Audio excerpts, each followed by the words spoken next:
also on their T side. So now it's just done right back. But regardless, if you're FaZe, that one hurts. That is a feeling when you're down that much and you lose that second half pistol round, you're down 3 rounds. You feel like you've just thrown away your first chance of taking control of this game. And that's going to be stressful, it's going to be frustrating, and also just an indication that they are not firing on all cylinders for the moment. Twist has 20 kills. Only topped by Roy with 22, who has been equally spectacular, and he's going to continue with it.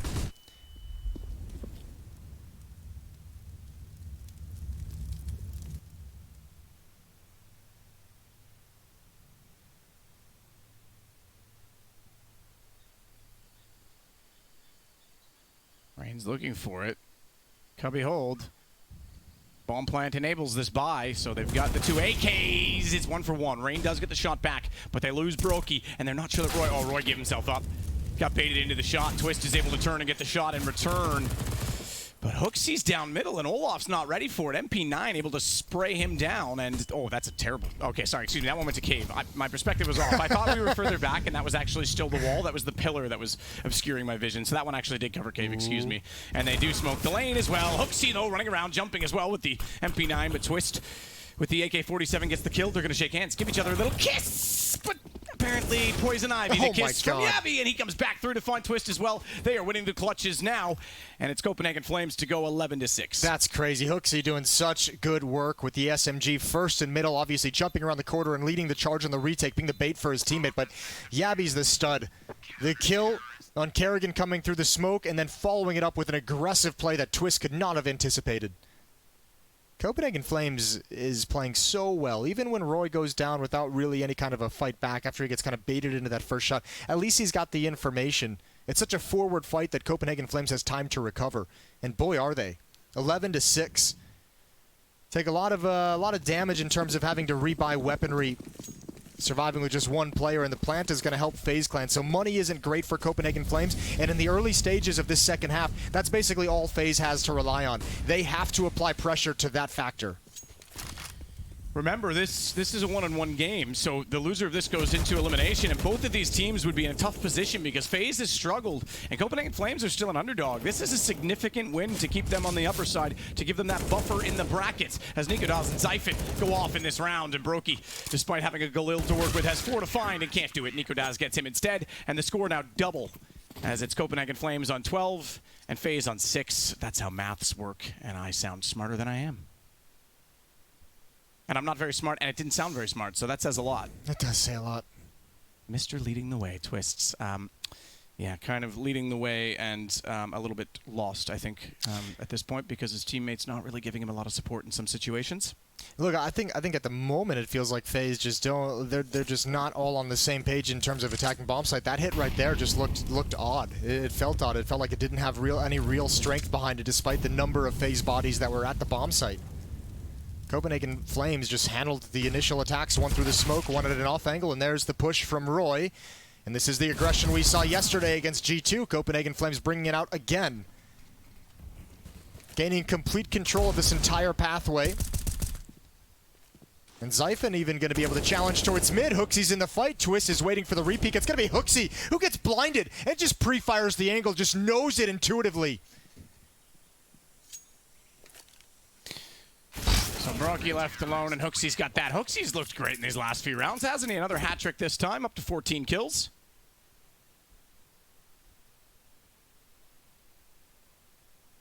As we look in, they are hungry. I see what you did there now. I didn't realize that earlier. You're just full of the puns today, Jason. It's not even a pun, that's just reading. Okay, but if you incorporate it, look, just stop it. I can't. The problem is I can't read, so I wouldn't have known that. I gotcha. Yeah, I forgot about that. We do have to read out the menus to you at restaurants. It's true. And feed me. Put my little plastic bib on. Get out the plastic cutlery. Little sippy cups. Yep. Put me in the high chair.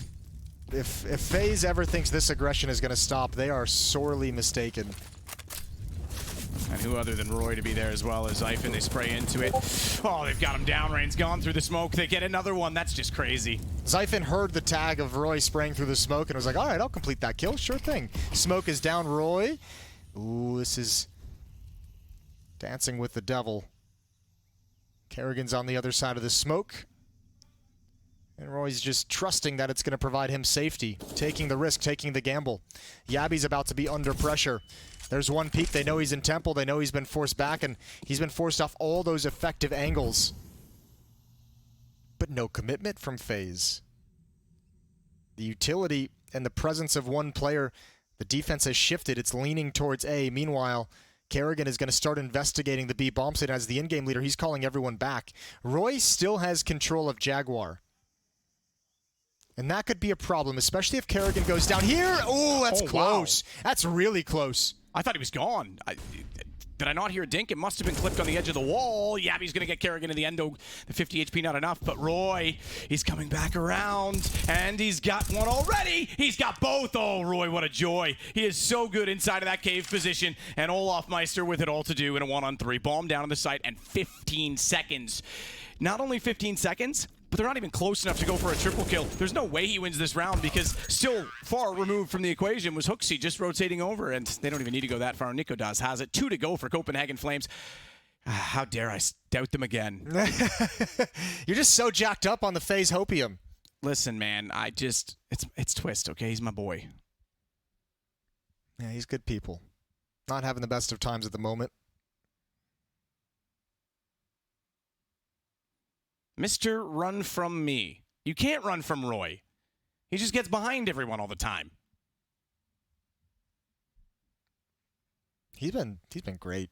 25 kills so far in this game. And we saw the hints of it, right? We did say against G2, he was so good at getting map and getting control. He had huge impact. He just didn't have the kills to go with it. Today, he is just... He's fragging out. He's gone nuts. We kind of saw him building into it early in the game as well. We saw him just being efficient. It was like, oh, God. And even this aggression towards the B bomb site outside of Jaguar between him and Zyphon has been really effective as well. FaZe is staying pretty shallow into the playbook. We've called a B rush. And the Molotov is going to split them. It's going to burn Twist down low. And I think this is maybe just a whimper from FaZe as they go out. This has not been great. HooXi has no backup. He's going to take these fights alone, but he does just continually retreat. Puts Yabby in position with the AWP to take off the head of Rain. We're looking at a 15-6 scoreline, and Copenhagen Flames continue to impress. Yeah, they absolutely do. And the problem for this now is if we were going to talk up the storyline of FaZe being a team to watch, and you know, I genuinely thought semifinals. You're hyped up to that to get them to the semifinals. The problem was, you go back to the first round, and they had a 16-11, a 16-12, and then a 2-0 against Virtus.pro. Obviously, they were the 3-0 team. And then they had a 16-6 against Evil Geniuses, which is EG. The point is they've had some pretty convincing stories and score lines. As soon as that momentum goes away, this is where a team that hasn't necessarily, like they're riding that high. Now we're starting to see deflation. Now we're going to see what the adversity is. Yeah, but I think too, if you look, this is going to come off maybe a bit mean, but I'm just going to go for it. I love it when you're mean to me. Look, the first game that FaZe plays, Rain has like an individual record-setting performance on Dust 2, something mental, like 33 kills in like 21 or 22 rounds. 2.2 rating. And the next map played, it was like Twist was playing well, and then Kerrigan was an absolute monster, getting like 25 kills if I remember correctly. Like those are victories, and those scorelines come from individual performances that like are very difficult to happen multiple times. Well, they're getting another individual performance right now. The problem is they have no one else with it. Twist is on 23 kills. And that's the thing. Those individual performances, more often than not with FaZe, at least in my mind, this is what it looks like. One individual performance is great, and the rest is falling a little bit flat. The ingredients are certainly there. They always have been. That's the frustrating part, I think. As Nikodas is smoked off inside of the cave. Man advantage for FaZe. We saw that aggression, that push. Kerrigan was able to hold his own in the crossfire and got both kills.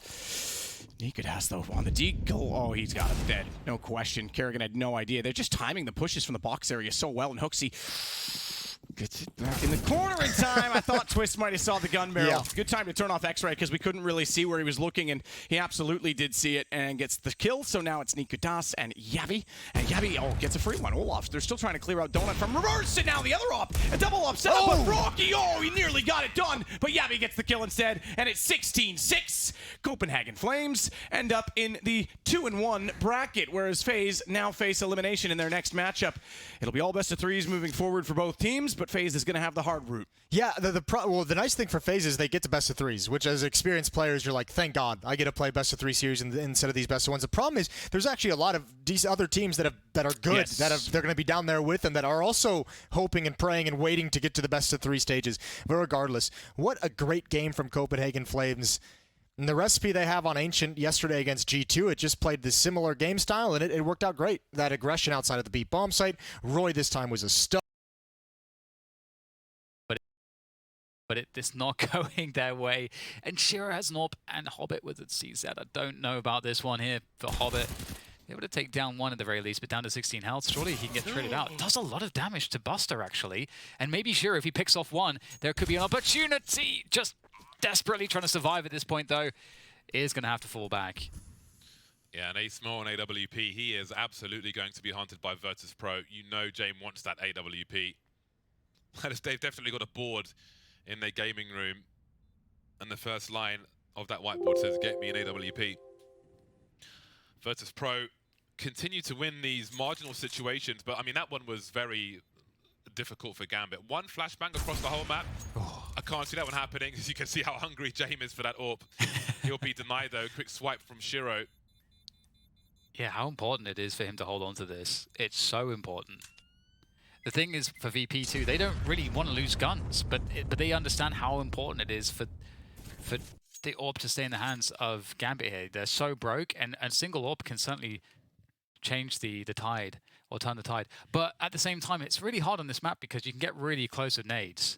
So, you know, where do you put the AWP to have most impact? You can't really play that aggressively on this map, on the CT side. So how do you convert that saved AWP into something in this round? Tell me, James. Tell me now. If he's got a spawn for ramp, I would imagine he goes for one of the fast peaks there. We saw him do that previously, missed a flick. That's true. But you can expect the pace to remain slow from Virtus.pro. So yeah, I think it is indeed very difficult. Obviously, you can have an angle towards the steps on B, but we've seen a lot of presence in mid from Virtus.pro as well. So maybe they'll play against the expectation. Of course, there are some easy fadeaway angles, but Virtus.pro will be expecting this AWP to be holding one of these dirty angles, and of course, when you've got a mind like Jame on your side, they'll know all the tricks and usual places where you would play in a round such as this. He's maybe one of the best snipers in the game when it comes to a hero AWP, and it is going to be the fast ramp play. Actually, not so slow after all. He wants more, James. He's going back to the well. Yeah, I mean, he has to get more, really. That one kill isn't enough for him to win the round, but he's got so many angles to post up on. We can see Gambit being proactive elsewhere. That pop flash will be heard there by Virtus.pro, and they know that there may be assailants coming for them from the back. They are much better equipped, however, and they've got time on the clock, so they may not be too concerned just yet. We can see Hobbit creeping with a P250. Now, he could try and go beyond that smoke, but Flit, I believe, has an angle, unless he's hiding behind the sandbag. There we go. Unfortunate. That's expensive information for Hobbit. Yeah, this is really scary for VP, but that certainly makes it a lot nicer. Feel a lot more manageable, less scary. But Shiro is still here. Shiro can connect again. Suddenly it's very desperate for VP, but it's a whiff, it's a flash, and that's Shiro gone. That's the AWP, the best chance gone in the round for Gambit.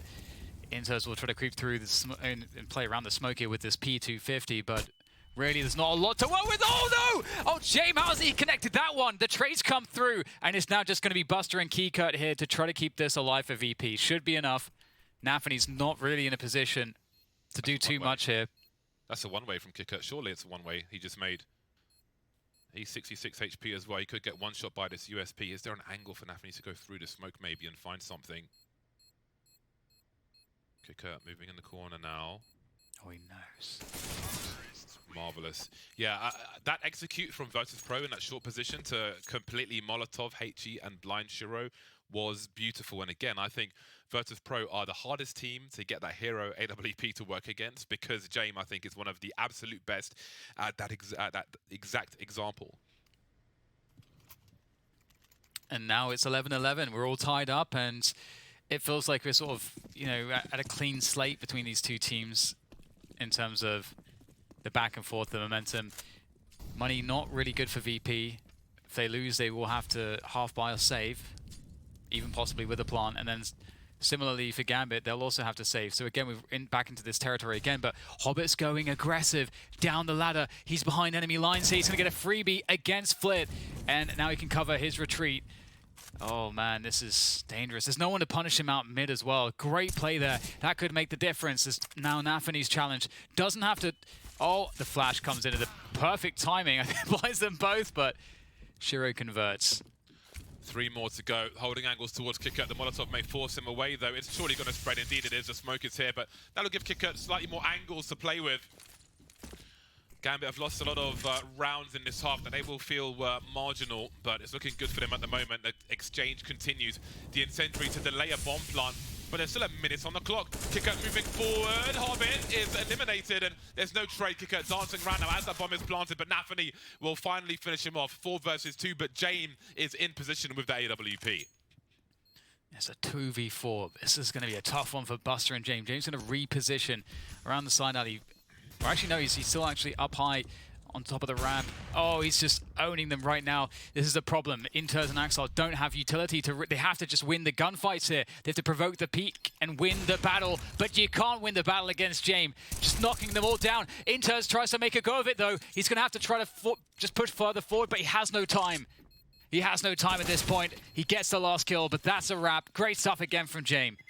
Yeah, you've got to have that smoke on Vertigo for the defuse. You have to have that smoke, especially when James is in a post-plant situation with an AWP. He's going to cause you all kinds of grief, and that helps Virtus.pro take the lead.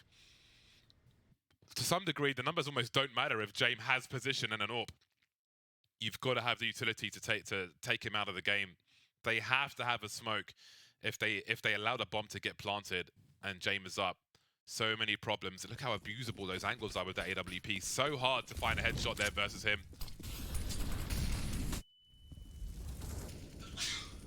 12-11. VP taking the lead. Gambit with just enough to get back onto a reasonable buy here, and Hobbit delaying things there around sandbags. That's very annoying. And VP, they look really committed to this. Nice opening though. Flit will remove the sandbags player. Hobbit's out of the action. And they don't even have to keep going. They've got so much time on the clock. They can reset off of this if they want to. Or they can continue to scale. Right now they're just holding position, looking for a response, and they're going to punish the responses. Nafany's out there in the open! FAMAS looking good in his hands. As he backs away, he gets out of there. They will realize that that wasn't him they just killed as well. Nafany still on the site somewhere. So they will be careful switching out for the AWP. They've got the position now. They've hit the scope as well. You can see they're starting to consider their options versus Pro. A lot of utility being thrown this way to try and take these angles away. Clear the AWP up, but he has somewhat repositioned. And with this presence shown from Virtus.pro, they will quietly slink away. Have a look at the B bomb sites on the radar. There's no one there whatsoever. Only 2 plays for Gambit. Axel trying to creep towards the B bomb site now with the FAMAS. Got to find himself a 1 versus 1 before they all post up. HE grenade for the bomb plant. That's going to be a meaty one. He gets 2 of it as well, but can he finish off? Eats a flashbang from his teammate, and down he goes. That's a disastrous timing when they had some chance, Gambit. Yeah, especially after the HE. You know, that suddenly makes the FAMAS perform, of course, significantly better. That both players are on 50 health, but it's not to be. It was a good effort from Nafany, though, really just crushing it with the FAMAS, and of course saving the AWP as a result is going to be some small consolation moving into the following round. But VP, they do look like the better team overall so far. I mean, I say overall, it's a slim margin, but a margin that is clearly felt on the server at the moment. They're consistently winning those margins on this half. Yes. Again, ignoring the rounds connected to the pistol, if you will. Gambit haven't won a round in this half. That's a good point. It's been 6 rounds in a row for Virtus.pro. That is a very good point. Yeah, they've been close. They've been very close in some of these rounds too.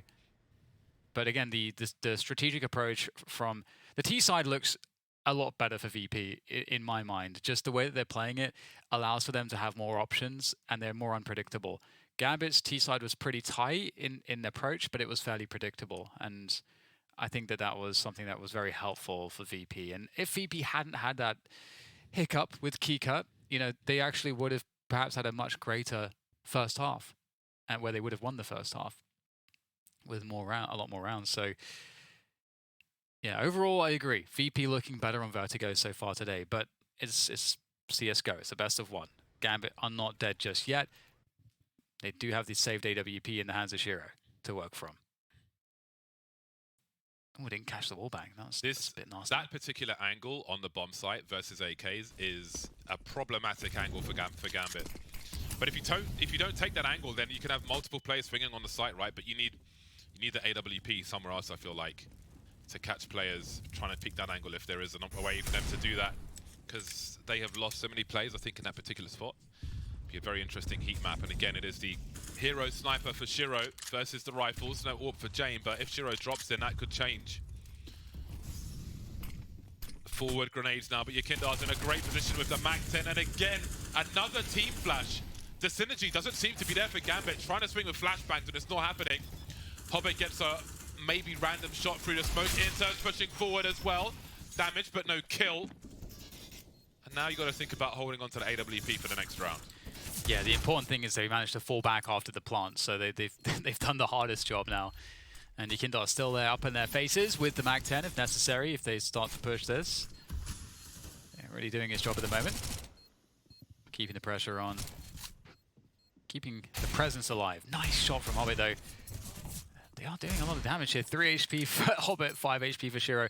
Shiro's going to surely want to hold on to this. AWP is going to fall back, but... smart from Hobbit. Perhaps Hobbit can, make them go down with the ship. I think Buster's got too much health here to die, indeed. And, I mean, Shiro will keep the AWP again. And they managed to get a bunch of kills out of that one. So that could go a long way. If they pick up this next round, they will actually be able to break the economy, I believe. Or be very close to it. I think that's a 30 bomb from Hobbit now. It is a 30 bomb. He has reached 30 kills. However, again, they are lacking rounds. They are severely lacking rounds in this half. No significant round beyond the pistol has been won by Gambit.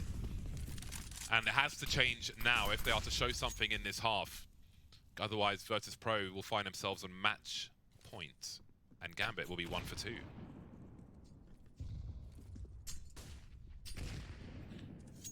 Those are the gaps in the smoke I was talking about in the first half, by the way.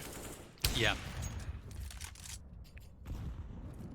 So again, we're going back into kind of the full buy default territory and that mid control. We know how important it is. Look at how fast Yakindar is through mid.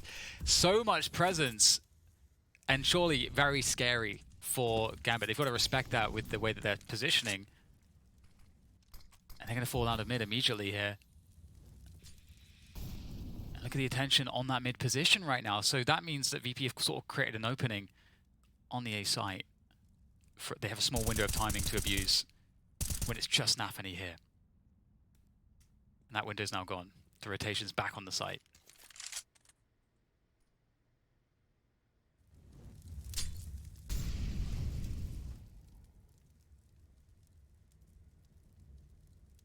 "35 seconds. Virtus.pro at the bottom of the ramp. One smoke remains for Gambit in the hands of Exile, who's on the B bomb site. 25 seconds now, and there may not be a short push from Gambit. This is going to look very problematic. Very important kill there for Nafany.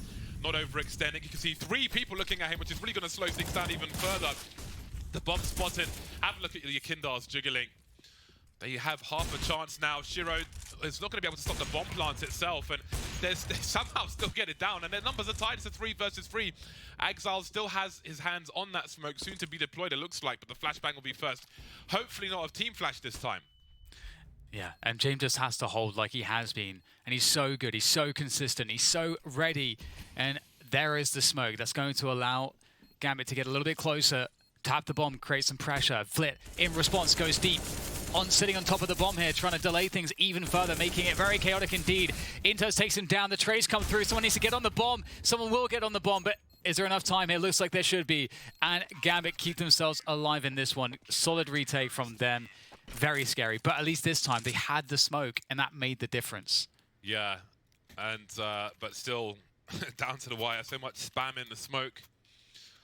That's one thing I'm not a huge fan of on Vertigo on EA bump side is this kind of smoke spam situation, but they're able to get the defuse there. And hey, it works on both halves, right?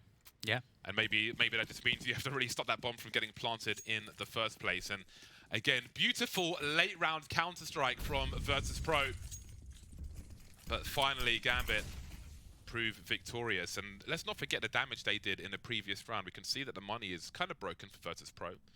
They'll have a half investment here, 2 AK-47s and 3 pistols, trying to keep that CT economy honest, as even though after the pistol, that's really the first significant round for Gambit, they're only 2 rounds behind. And maybe they needed their backs to the wall to try and pull a performance out here on Vertigo. Yeah, Nafny's going quite aggressive. I wonder if he wants to just play very reactively off the sound cues, try to just steal away more position. But for now, you know, you've got to be careful. They don't have to do too much. You know, they've forced that eco. You know, we'd mentioned it before. They'd set themselves up for this. They have a huge advantage. You don't have to go aggressive and take huge risks when you already have the advantage. So at this point, it's a question of just where is Virtus.pro going to go? And just reacting to what they're doing. Oops, we get some pressure through to Ray-Rab, but VP, typical of VP, they're pressuring all over the place. You don't know what the true intentions are, but there, Yekindar opens up the B side of the map, and Inters and Hobbit have to hold this now by themselves.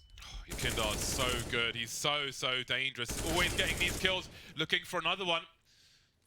Be an exchange of damage, and Inters will try and create some space for himself to stay alive. The bomb sprint dropped 20 seconds as Yekindar will have to fall back with 4 HP, but he's so dangerous for Virtus.pro with an AK. The entry frags are so consistent from him. He's been a huge problem on the ramp. And he shows that he can be dangerous on the B-bomb side as well, but Gambit will start to catch up now. They'll have 4 players alive, and we spoke about the Virtus.pro money, but it's important they build a little cash here as well in case something goes wrong later on. But they can't really afford for that to happen. Yeah. Yeah, it's definitely something that's so far. I mean, you don't, like, this is such a close game. It really is such a close game. You know, we've been talking about how we feel like VP is playing a better Vertigo. That's true, I would say. But at the same time, they're not playing so much better that there's not an individual that could just stand up in one round for Gambit and then just change the equation with their individual play. I'm going to get a more aggressive approach again. Nafny going deep. There's a spam. He finds one through the headshot, through the smoke, and gets a headshot onto James. That's a big pick. Yeah, and Shiro needs to be careful now. They've got a good advantage. James taken out is so important. If Virtus.pro plant the bomb, they still need to deal with Yekindar, that's for sure, but they don't want to give this opportunity away too easily. Nafny and Hobbit with a different setup, a crossfire. Yekindar's creeping once again, looking for that same headshot. Will land it again. Buster will get the first kill, and down goes Flip. Got to be careful. Kiko's creeping. Perfectly placed HG there. And now the score is tied. Shiro through the wall. Gambit rising just when they need to. 14 apiece. Pressure is high for both squads now. Yeah, and that's what we're talking about. Just that just crazy spray through the smoke, lands that headshot.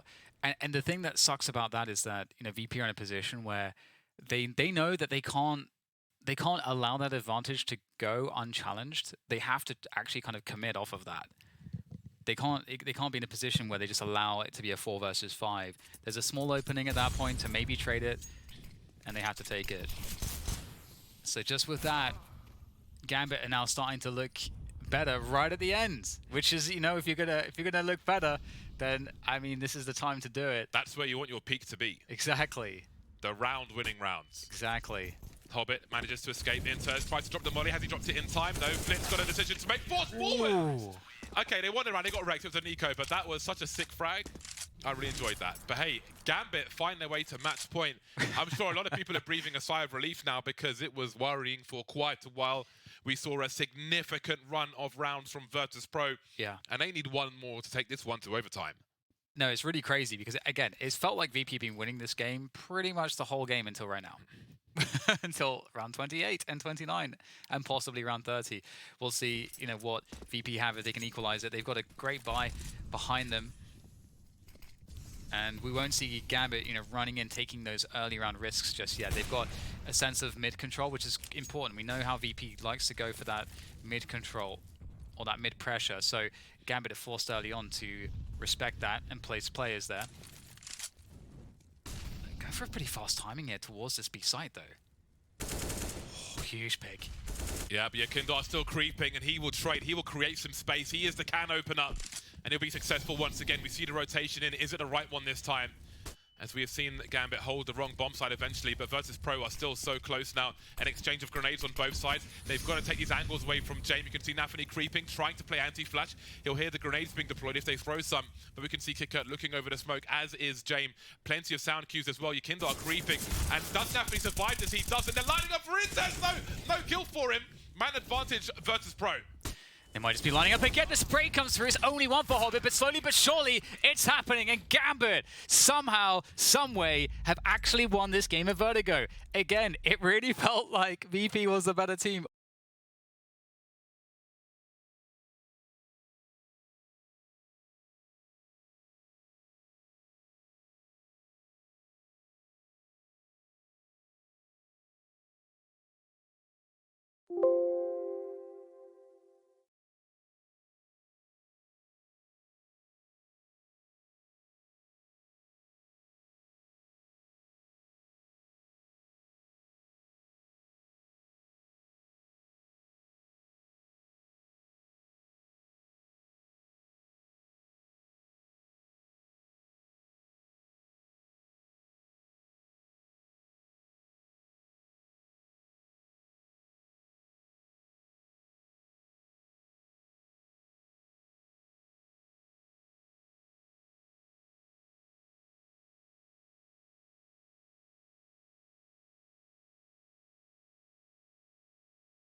Fantastic. And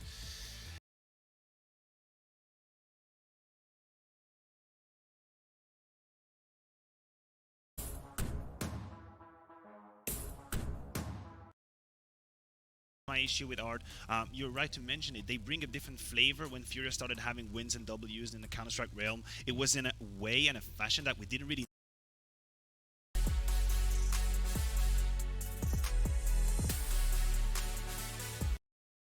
over. And I wish that they had just kept what was working, this aggression, this proactivity, but temper it off just a little bit. Have, mid-ground, half-assed play, if I can phrase it like that, where you have a safety plan, you don't have to completely commit to the action, because this is what we're seeing from Art. He's going to have a game where he completely takes over, because what he is doing is working, and you basically play 5v4 all the time. He's got all the map control. And obviously they're taking on Team Liquid today, as we said. They're very familiar with each other. We're very familiar with Team Liquid. This team, man. This team. Go ahead, let it out. No, well, you know what I'm going to say. Free yourself. Do it. Team Liquid are, on paper, still a fantastic, amazing roster. I love the addition of Fallen. I predicted that something like that was going to happen. I think that experience is invaluable. I think Grim is such a great find, and and it's just like they have this embarrassment of riches, but you just never know which Team Liquid is going to turn up. And I know Team Liquid fans around the world feel that pain, right? You get up, you sat there in your shreddies, having your breakfast. I'll watch Team Liquid play. Sometimes you're just left in tears from it. Sometimes you're left in jubilation. You just don't know what you're going to get. I feel it's kind of interesting how these two teams in a server right now we're going to be seeing. Liquid are the last bastion for North America, right? North American CS. And like you said, like even if you had your EGs and everyone fall apart, at least you can be like, we have Liquid, we have that one team. They're struggling. Speaking about the Brazilians, the most, we had the most the most representation of Brazil in this major, 21 players. We're down to 6. All 6 are in the server as well right now. Yeah. So they're not just representing their brand or team, but the entirety of America is right now in the server, and both the teams have so much to lose. How do you feel about the IGL situation over at Team Liquid? Because it's swapped back and forth between tournaments. I saw them, going into the North American RMR that they played at, where they won and they beat Furia in a best-of-5 in the final there. They were like, okay, we've gone back to Stewie, even though Fallen was brought into IGL, and we're definitely sticking to that. And then Fallen was like, oh no, I'm doing it again, and now I don't think this is good for sort of team cohesion and stability. No, personally, I agree with you. I personally was not really pleased with the coming and going, like changing formulas.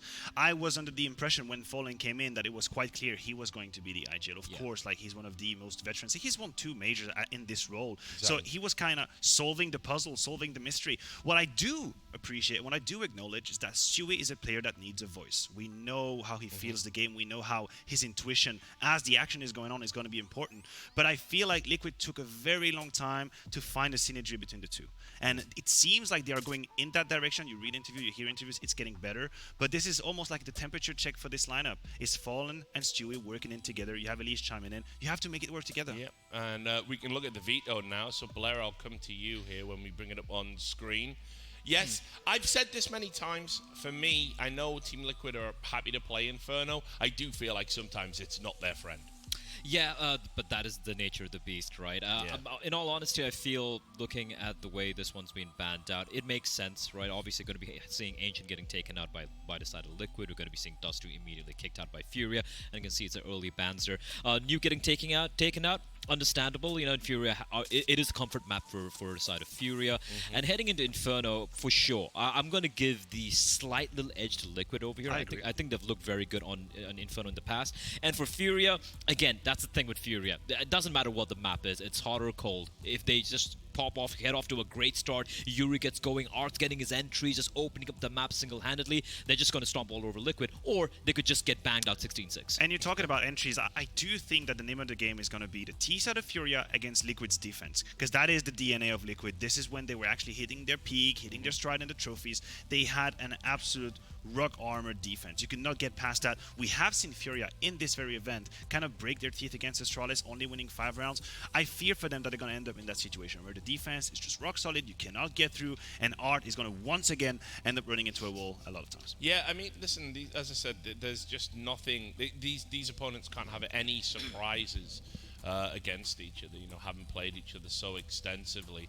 How much of that is going to be a factor, sort of that like mind game aspect, you know, when you've played somebody so often because of the region lock-in and everything, you know, is that something that comes into play, leveraging your professional experience? Actually, considering, I mean, they did play a lot at the beginning of the year during the online era and everything, but in the past few months, the past 5 or 6 months, they've only played this one time. That was during Pro League, right?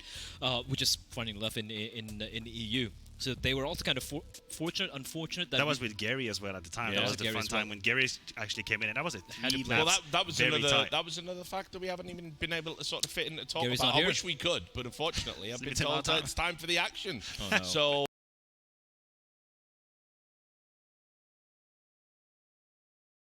get into the action. Yeah, it's fine. I'm here too. But yeah, this is Jason. It's your region in so many ways. Yeah, well, I have been part of that whole situation going on over there. So, yeah, that nice little nostalgia Wolverine picture that you hold up. Part of this organization as well. For those of you who don't know, Jason actually did coach Team Liquid very recently, which I'm not going to pry your brain on that. I know there's probably some rights of privacy there, and obviously some team information we shouldn't have access to as fans. So that's not why I bring that up, but just for context. So you'll obviously be able to analyze what's going on quite well in this game against a team like Furia, which you'll also know well because North American, you guys would have played against them. I hated playing against Furia when really? I was there. How come? Yeah.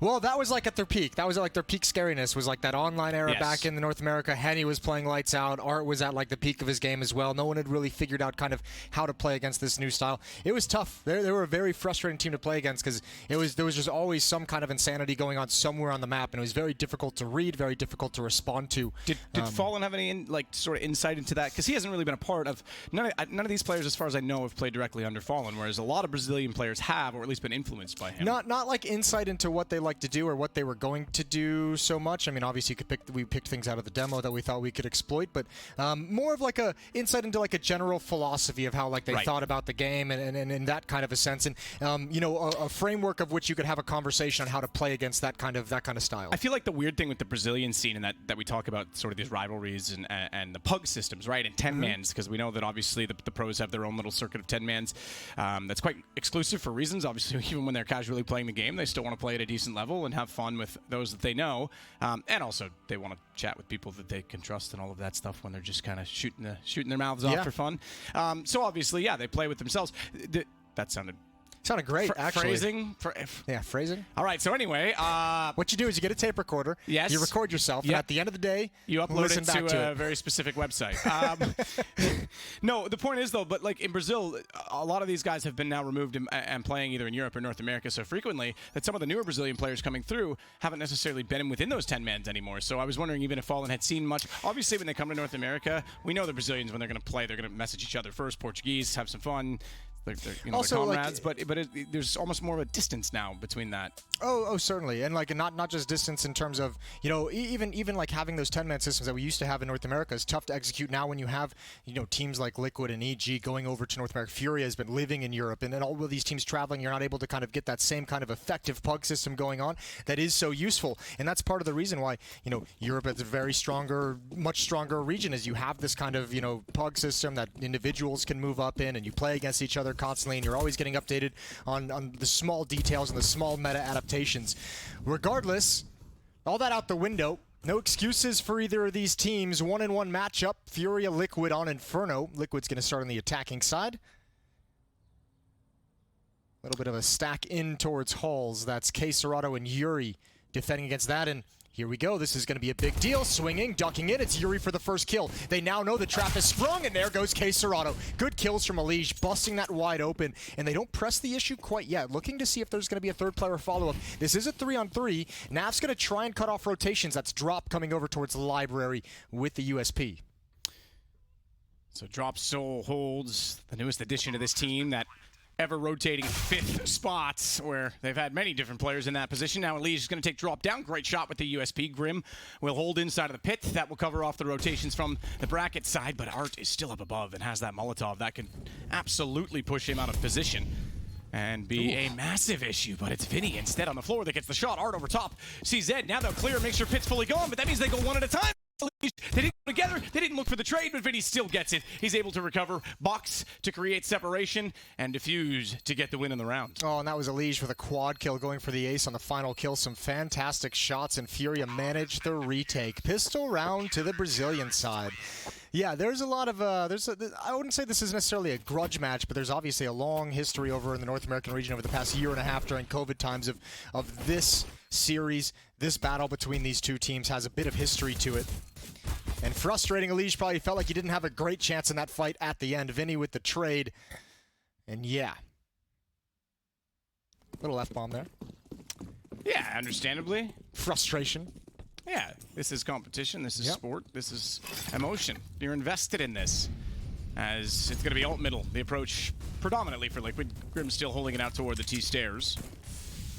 And we see a good amount of utility already thrown in toward Banana. You've got smokes, bottom side of it. You've got Molotovs that will go toward the logs. Or had, they're gone now. Just trust me, they were there. If you didn't see them, they were. I'm not lying to you. As Vinny will set up a crossfire with Yuri. And we saw Yuri and K Serato be really effective in that position yesterday. Yeah, that's a good point. Despite obviously, this is a 1-on-1 match. Yeah. They didn't have the most successful day, but they were very good in that position. Elige is going to push up with his AK-47, and Furia positioned to defend against this kind of a play. Elige spots the body over at corner, and he's very wary of his stack. And falling back now as Grim starts to lead the way in towards taking Banana. Stewie as well behind him, and actually the entirety of the Team Liquid team. Elige watching the flank for the moment. That's a great shot. Vinny going for a peek for information, and he is put down, and that opens the map up a little bit more, opens up so many more possibilities for what Liquid can do. So now Furia is put into a position where they have to make a decision. Smoke down at the B choke point is going to funnel Liquid back towards a 24 seconds on the clock, and here we go. Stewie wants to work his way in. Yuri, he's going to be the farmer. He's going to hold that hay. But it's going to be CTs that get two. Elige will finally drop in. Now they've got the support. Now they've got the position. But K Serato does well with the SMG to get one. And that allows Drop to come through and clean up the others as they're still trying to find him in the corner. 2-0 for Furia. Just enough resistance to get everyone from Furia over to that bomb site to make sure that Liquid never had breathing room during the hit. That SMG coming in hot late in the round. 2-0 start for Furia. That passes some AK-47s over as well. And actually, I think Liquid is just going to pass a Hero AK over to Stewie 2K. That's Fallen to drop that over to his teammate and saying, Stewie, go get us some kills. Go make sure we can limit the money that they're able to build up. Maybe you get something lucky. Maybe we get something fortunate, and we can actually build off of it. And he's got the head armor to go with that, obviously, so that will be beneficial against the M4s and the MP9. Not so much the AK, unfortunately. Just to note as well, the last 3 times that they've played each other on this map, the last time, the most frequent, was at Pro League Season 14, and it was 16-4 in favor of Liquid, but that is an outlier. The other 2 were 16-14, and each of them took one of those. So they've played this map very close against each other. Yep. And those 2 16-14s with respective wins for each were at CS Summit, which Liquid did win 3-1 in the final against Furia. Ooh, pop flash setup. Art and drop, waiting for any kind of indication that Liquid is here, listening for a footstep. Here it comes. Grim's going to turn the corner, trying to make sure he can't get back into the fight. Flashbang works perfectly. Fallen does eventually take him down, but it was costly. Drop gets dinked. He backs away. That nade could do great work. It could do everything, and oh, only a little bit of a chip on a NAF. It fell short, and the coffin blocks some of the damage. But a 3-on-4 post-plant. The problem is just still the 1 AK-47 on Stewie. Good shot from Vinny to take down NAF.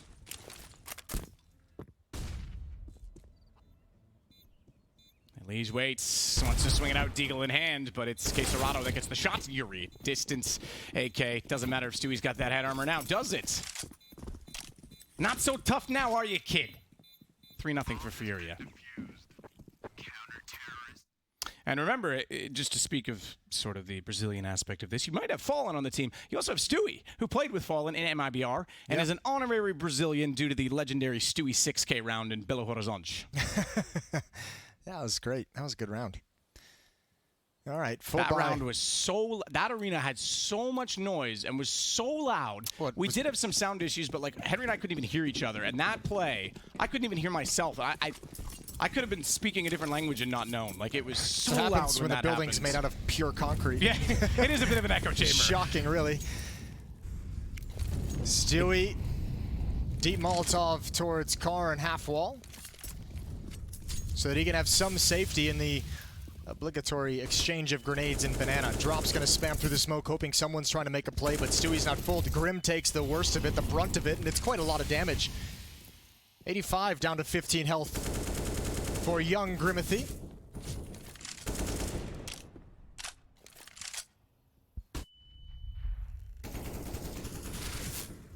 Ooh.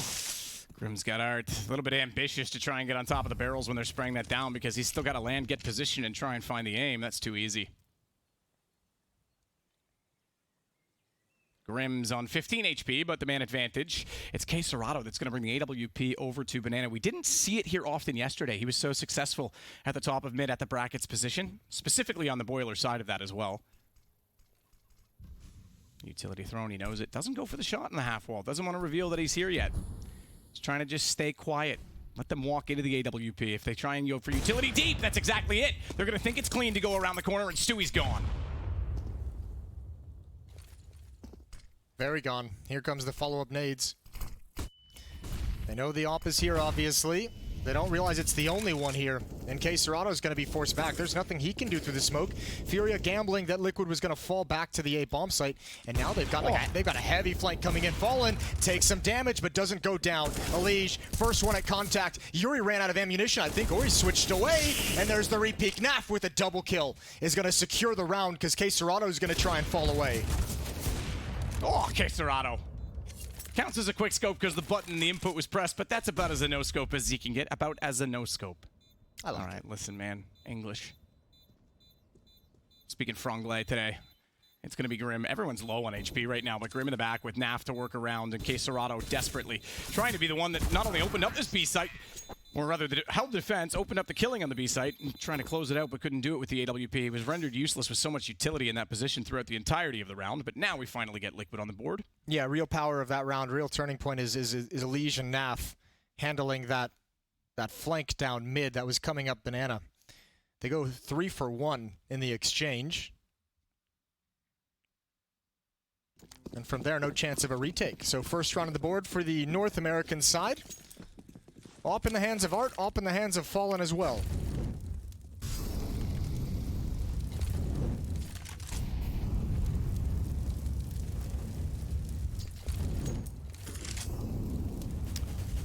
Art waiting it out to see if anyone's going to take a similar dry peek this time, but flash from far. That's at CT, or rather T-stairs, outside of the kitchen position to try and get them further in, but it's Art that wants to take this back. He's waiting to see if there will be a shoulder that shows. Not sure they'll expect another off angle for the AWP, and more patience, less utility, more picks. That's the play, but Stewie with a good shot back through the wall. Through that board, and a good flash. Drop has to drop off the sandbags, but he's still alive. They have to hit that shot. Shortly, Stewie does, and Elige takes a dink as well, so great job done by Drop, all things considered. Yeah, Stewie was running out of bullets, which is why you didn't see him just hold down that trigger and spray drop down. He was trying to be a little bit economic. He only had 3 shots to make that work. Elige looking for the repeak, and he's got it. Bit of a gift handed over. Elige with 18 HP, just watching exactly for that and playing it passive. This position from K Serato, though. Oh boy, if they don't expect it, Liquid's in trouble. And they don't head in this direction, so the question becomes, does K Serato ever peek out? And the answer is no. Nath and Fallen have free access to Rap side, and they're going to work their way all the way around to the B bomb site, but that's heading towards the rifle. Yuri essentially at this point in a 1 versus 3.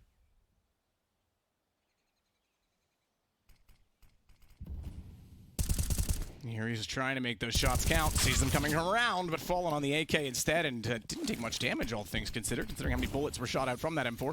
They'll self-smoke Fallen. Just a quick peek toward Banana beforehand, but it's only K Serato. And he'll grab shiny AK. Actually, I don't know if it's shiny. I haven't seen the skin yet. Don't do it. Leave them be. Smart man. Good job. They did nothing to you. Yeah, doesn't want to draw the anger of the chicken god.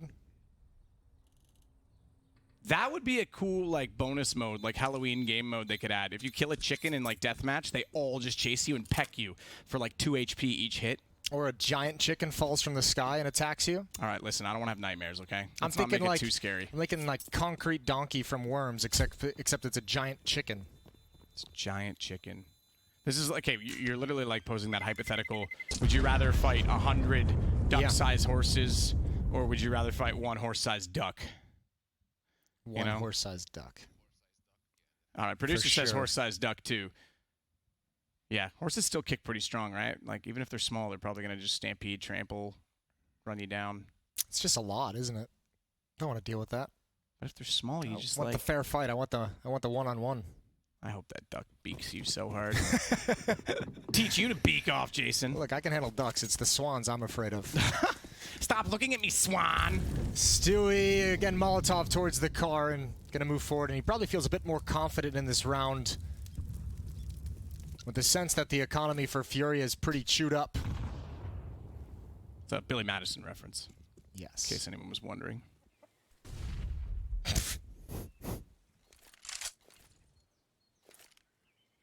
We'll see if Stewie can go back to school this round.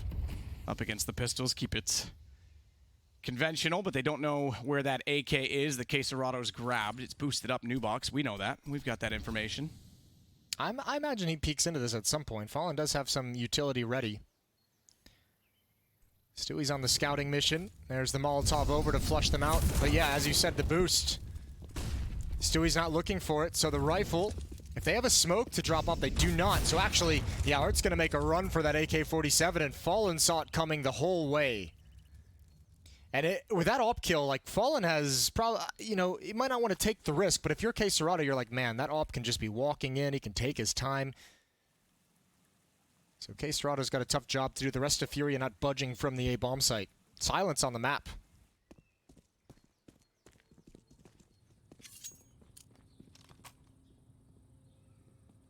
Silence on the map. Vinny's going to rotate it back in. 4 players ready to go with the execution. That AK still in play and didn't do much damage to it, so the gun becoming a factor. K Serato's gone now. Grim's got the shot. Assist on the flash to Fallen as Drop gets pushed off. Nap will fire through the smoke and find Vinny. And Fallen's ready for the flank.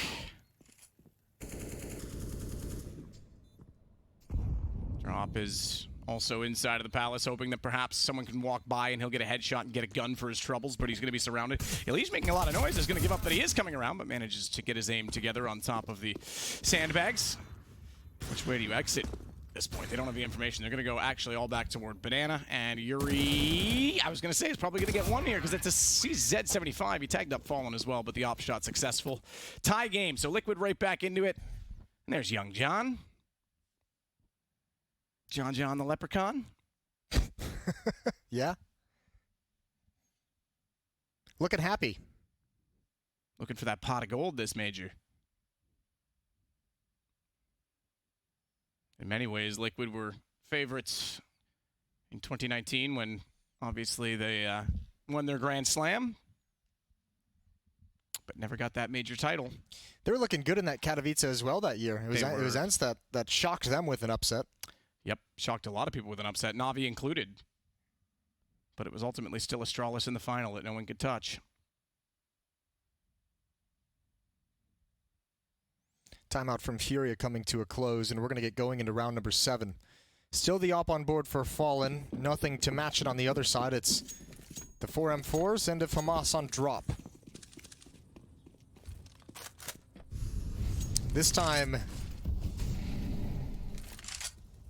Stewie changed his position. Went up alt mid to underpass to handle a mid push. There's no fast pressure on Banana. This time they're leaving it clear, at least to begin with.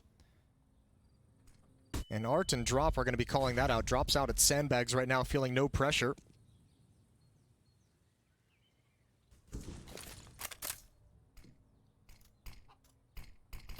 Smoke goes down toward the Archside. Queserado this time without the sniper rifle. Will reposition himself. Actually, he's going to go back into the cubby, so he left early, thinking that there might be a push through that smoke or some utility, some flashes. Instead, though, this is an old school position. Everyone's used it. I'm sure every one of you at home has used it too, you little cowards hoping to get shots in people's back. I know how you play. But Campers. oftentimes it works. Yeah, freaking campers. I feel like that word's gone out of style. It has, hasn't it? Here we go. Just a delayed Banana take. Stewie leading the way as he does, and they wanted to go fast. They wanted to press the issue around that half wall. The Molotov's going to put a stop to it. The barrage of nades as well. And there we go. Drop. Molotov out of position. He's got the first kill. His teammate has left him to his own devices to die. That's Art backing up into the site. He's got no backup. Actually, Furious pushing down mid again. Nobody rotating through CT spawn, and Art can only get the one. So a 3-on-3, but this flank is coming in pretty quick. Fallen there is ready for Vinny to go down, but here it is. All three are looking toward Palace still. No one having the indication that there could be actually someone coming out from Banana. Now Fallen gets a position, spots it. Now they have to be ready as well because Naf is in a bad spot. And Yuri's got the headshot onto him, and they're both pinched in the back line. Naf, with him going down, means Elige can't peek. He's got to be so patient. He's got to be so smart about this because remember, it's an AWP for Fallen, and he's left inside a dark. They can bounce it out. They can jump it around. He got the first shot, but you're right, no kit. Has Fallen done just enough? Absolutely. He's looking around. Did he get one? Did he get one in time is the real question. I don't think he has. I think he does. I don't think he has. Ooh, no. Oh, it's just barely enough for Liquid to win out the round. Oh, that's so brutal for Furia. Yeah, no utility to flush either Fallen or Elige out of their positions behind those blocks, so it took so long for them to clear those positions safely. Not a bad retake, all things considered, from Furia. Just the time is their enemy. And Liquid take a one-round lead here on the T side of Inferno. Fallen did well to hit the first shot, but man, you knew he was just going to get absolutely obliterated on the jump around.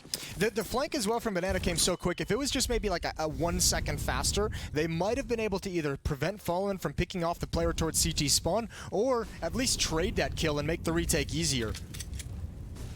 Just unfortunately not, the timing not there.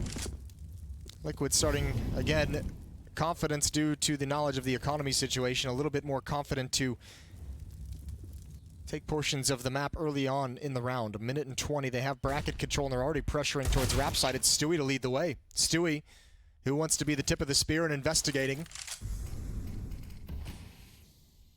Dropping his smoke to show the potential that they can attack Rap side, Rap towards CT spawn and the B bomb site. So A, perhaps the play this time. They're looking for a response with that smoke, right? You can see everyone pause and kind of shifting their gaze. They're looking to see what Furia is going to do when that smoke comes out. Oh. When they do nothing, they just re-smoke it and pull the trigger. This is the execute they wanted all along. Elige and Grim combined for a couple of kills, and Queserado still alive, but really there's not a whole lot you can do here. Might be able to catch one off guard, Elige jumping up, but that's about all you're gonna get. Yeah, nearly got away, but unfortunately the real estate in the apartments has been decreasing, and Akbek, despite flooding in with complaints, can't do anything to evict the tenants this time. It's going to be the terrorists that do it instead. Art with just the CZ75 flash. They're trying to get to him. Trying to get him out, and they've even gone all the way around towards CT spawn to make sure he doesn't get away with anything, despite that it's just a pistol. Liquid will get the round and all of the kills. So that's going to make things efficient for them. They don't lose too much in doing it, and it's just that little bit extra. Make sure they don't pick up a gun, make sure they don't carry over any armor, and have to spend that slight bit more and keep the economy honest. However, this round, just to note, with the lost round bonus, they will have a double op. Yeah, the double op setup switching into it, having some difficulties in these last 5 rounds. It's a 5-0 run for Team Liquid.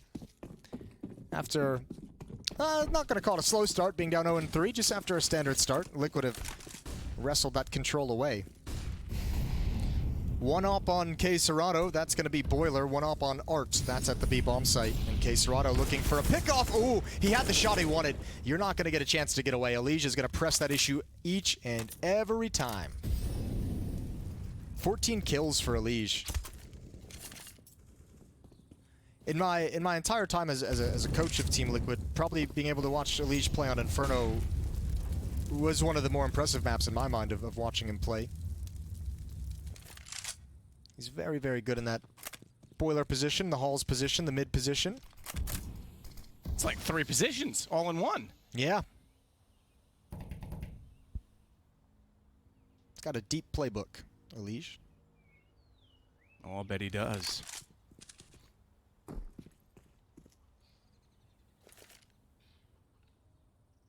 that a nice thick book? Binder, really. Oh, Ugh. tell me more.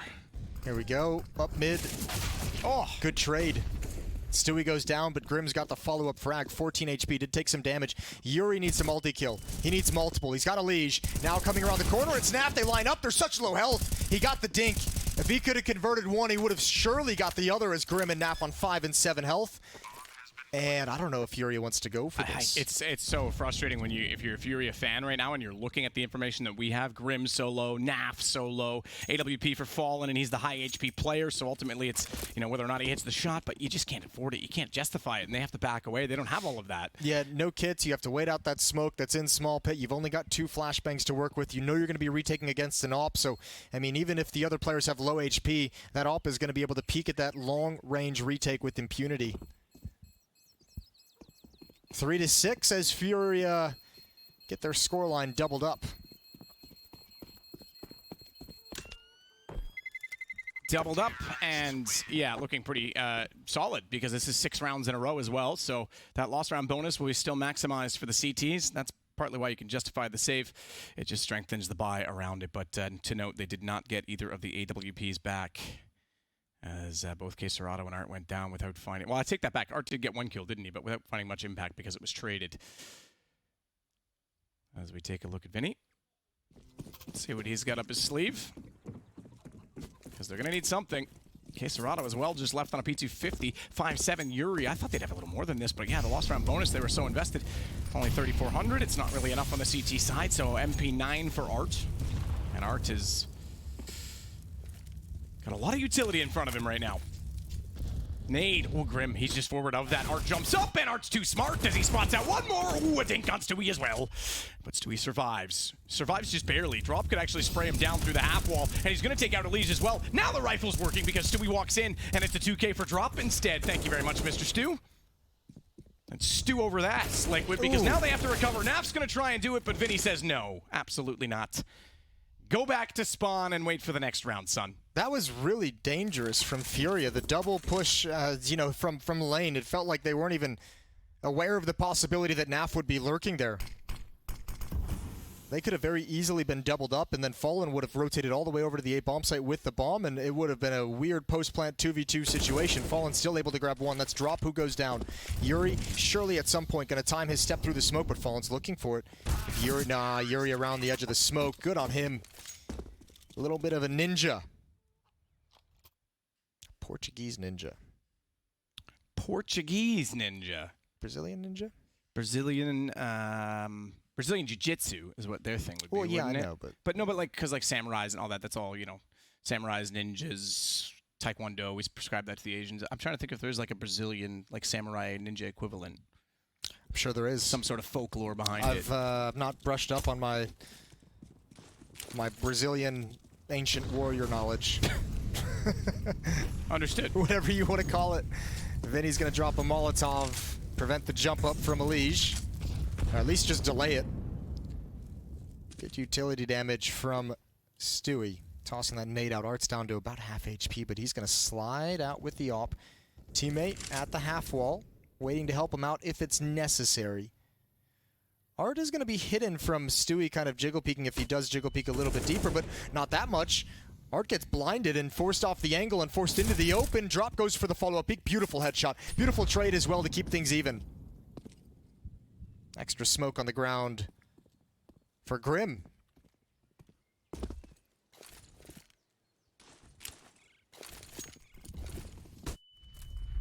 Drop's ready to go. They'll push in. Smoke still down drop, both sides of it. In fact, they go for the stairs smoke to try and get up around Oranges. One, to try and force him deeper, to try and force him out, and Molotovs will help do it. Grim's got the kill. Grim with a decent showing so far in this game. 7 kills, not a ton, but it's contribution that's been noted. Elige is the one, again, as leads the way with a remarkable scoreline of 14 kills, just 10 rounds in this, the 11th of Yuri, trying to win this out, trying to make this a one-round game. As they did win the force buy in the last round. AK-47 to work with. Flash over. He's able to avoid it. No one peeks behind it. Bomb's already planted. They don't need to overextend. They need to buy time. Oh, Yuri, I'm sorry, son. That's not the smoke you were looking for. No, that's not ideal. I don't think they necessarily would have gone for it either, but with that smoke, yeah, it's going to die them an easy fallback, although Vinny clears up NAF, and that allows them to escape. 7-4. Liquid keep climbing up that scoreboard as another bomb goes off. And this is kind of cool. Liquid have just been able to really, I don't want to say abuse the B-bomb side because it hasn't always been easy, but I mean, man, they're finding that kill there with some consistency, and then it's like, let's just go. Let's not waste time moving around the map trying to make things too complicated. Let's pull the trigger and get into the site and get that plant. So far, it's working. It's a 7-1 run. And another timeout called by Furia as they're trying desperately to put a stop to this. But ever since Liquid got their hands on guns in the 4th round, it's been all Team Liquid. It has indeed. How's the B stream looking? As Gambit did actually manage to come back from a 14-11 on Vertigo and take map 1. I say that confidently because I actually came in here to get ready for us to go live again before I could see the end of that, but I'm fairly certain. Let me double check before I make a fool of I mean, I make a fool of myself today anyway, some way or another, but they did win 16-14. So it's not this time. Haha, joke's on you, everyone that wanted me to lose that bet. Heroic is beating Astralis 3-0, and that's a pretty sexual matchup in so many ways. Couldn't think of a better name for it, Jason, but yeah, controversial. Sexual. A lot of narratives. Well, Liquid Fury, we are live back into the game. Round 12.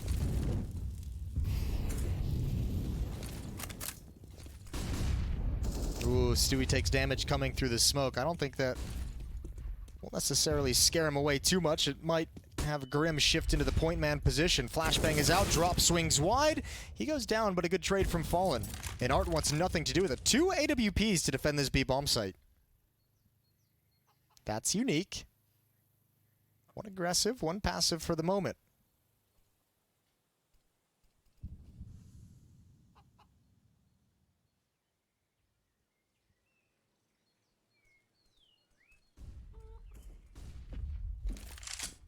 Now trying to find an opening. He's actually going to bail out of the apartments at this point, 4-on-4. They want to try and get some control toward Banana, get something else going on the map. And with 3 players here, and 1, 2, 3 smokes to work with, 2 Molotovs, and only the single smoke for Arts, which he's going to deploy now to try and keep himself alive. It's not going to be much, but he did deploy it well. He gives KScirado a chance to fall back, and KScirado, he's got 2, and he's not done yet because he's got better positioning. He's only lagged out Fallen, who managed to elevate himself above, and he's going to look towards CT, knowing that the rotations are coming in that direction, but needs as well to consider that he has the time to put down the bombs, so he best do so. A 1-on-2. Mr. Brazil versus his disciples. And Vinny will work his way back toward the top of Banana. Fallen's positioning is great, and if they both come through from that side, but he has to consider that Palace is also a problem. Does he rotate all the way around? Does he try and swing CT, knowing that they've got to be at least this far forward? And if he gets that far, if he's able to get out that doorway and back to the lane, then he just has to work back through CT. It doesn't matter. Yuri's got him. Too many angles, too many things to consider. And Fallen's brain is big, but not enough wrinkles to solve that equation. He had the right idea, just not the timing on it. Yuri was playing that so patiently. Yuri plays that excellent, waiting for the smoke from his teammate to pull the attention away before moving forward. And Fallen probably assumed after not seeing or hearing anyone that whole time that both players were going to be coming in that direction. Great sequence from KSCERATO. Boy, did Furia need that. And this is very similar to the Astralis game in the first half. Furia getting trounced, but just finding a way to get enough rounds to keep things relatively competitive. Now, the match didn't end competitive, but at least towards the end of the first half. And again, despite the fact that they're getting dominated when it comes to the gun round, the buffer of winning the pistol in the ensuing 2 rounds is quite nice for Furia. 5-7, just 2 rounds back.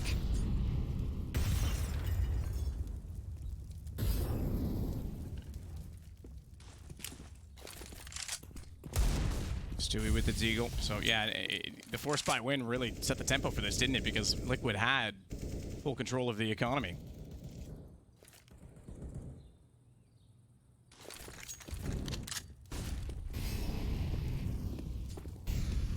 Stewie checking both sides of Banana, but then backing away. Arts hoping to get lucky. The war cry of the AWP firing through the wall.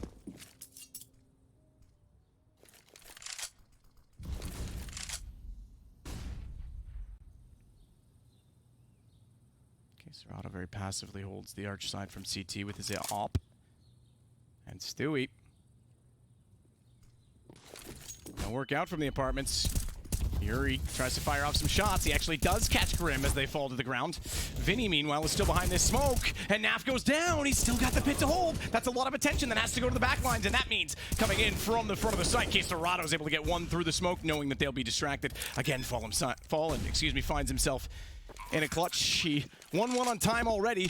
The last one didn't go his way. It was a 1-on-2. This one's one more to ask of him, and he does at least get back to the pit. He switched to an AK because he knows the situation. He knows they're going to be looking for trades on this. Time will tick, but 2 kits in play. KSCERATO's not with one. He's getting baited out. He can't find a shot. Surely he goes down. Drop will get the kill with the M4. Picks him apart eventually, and we have a 1-round game at 7-6. Yeah, well, there's a chance that it gets even a little bit closer. Furia's climbing right back into the map, and Liquid, even with that plant, going to be not the money's not terrible, but you have Elige and Fallen who can buy AK-47. Stewie, Naf, and Grim do not have enough cash for that kind of a rifle, so probably back onto the pistols, and it'll be interesting what decision Liquid go for this. They did have a Hero AK previously.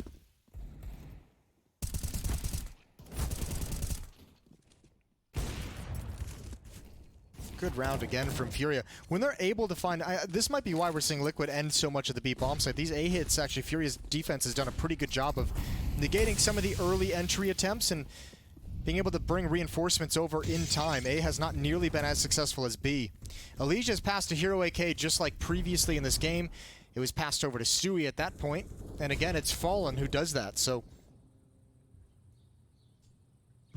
being a little bit of a generous in-game leader to make sure his star players have what they can to get going, to find a hot hand. Elige with 14 kills, Fallen with 12. Vinny gets Stewie down as he was continuing to try and find an opening pick with that Deagle. Fallen's in a similar position, but with Flames down, can't do anything of it. Just trying to get a read on the defense at this point in time. And Elige is going to sneak up. That AK going into the apartments could be interesting at this point, because if he's able to get the opening pick at the site, if he's able to get KSCERATO, okay, smoke timing is going to change all that, and they've rotated. My point was going to be, if he could find the one in the site, he actually swings to the lane. He gets 2, but they're aware now that Elige is there. And he's being cheeky with this smoke. Oh, he spotted. KSCERATO's got him.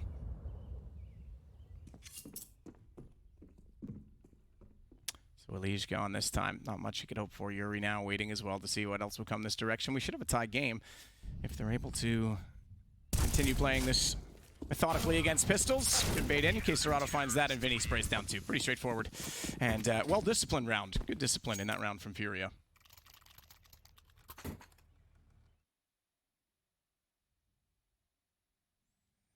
Well, this went from everything was happy and comfortable to oh dear. They've caught back up very quickly.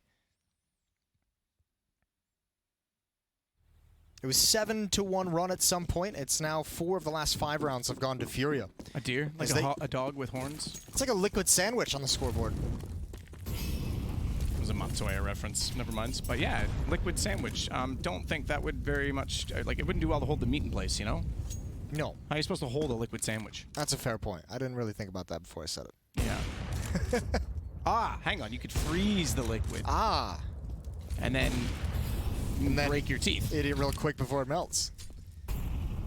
Stewie, the point man on banana. Some would say it would melt in your mouth, Jason. Not in your hands. Naf's found one. Elige is also traded. Trades all across the board into a 3v3 very quick, and there's the AWP in the back lines over at the B bomb site. Vinny's going to get some information. Going to get a lot of information and a kill. So AWP in library, AWP at the B bomb site, and Vinny talking about how A is cleared at the moment.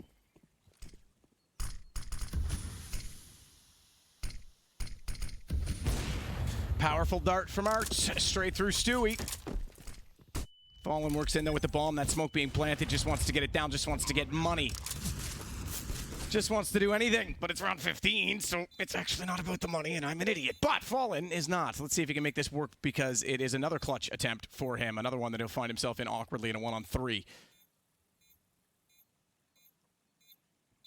He's going to hold this with the Galil. Doesn't want to give him his position away. The more time he can get without being faced, the better. He's got the first. Is he aware that the back lines are occupied, though? Is he aware that there could be a swing from Emo? He's got two already. No, he's not. And it's going to be a one-shot double deagle. Deadly tap from Art. Dooley, that's the word, as he gets the kill and the defuse. There was enough time, I think, for that. No question about it. But, yeah, I didn't have any idea. That was very patient from Art to let his teammates come to the forefront of the site. I feel like Fallen was put in like 3 clutch situations in this second half during this little Furia run to close out the first half, excuse me. And he didn't win any of them. I mean, that one was tough. 1v3, you're stuck in water. He had the 1v3 earlier at the A bomb site, had a 1v2 at the B bomb site as well, and just couldn't come out on top of any of them. Tough situations all. No blame sent that direction, but Liquid would have loved to have one of those rounds. 1 round lead for Furia. And look,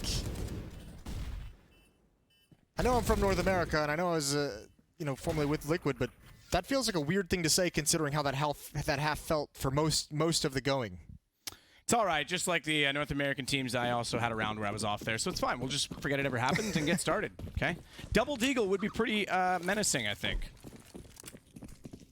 That'd be unfair. That'd be unreasonable. Fast pace. Here we go. B-Rush. Nade is going to be dropped out by Naf. That's great damage. Softens him up in a big way, but that one hurts. Stewie falls. That means Naf has to stay passive now that his teammate, his Crossfire, is no longer there. And Naf has been brought down to 10 HP. So Furia have just exploded into this bomb site.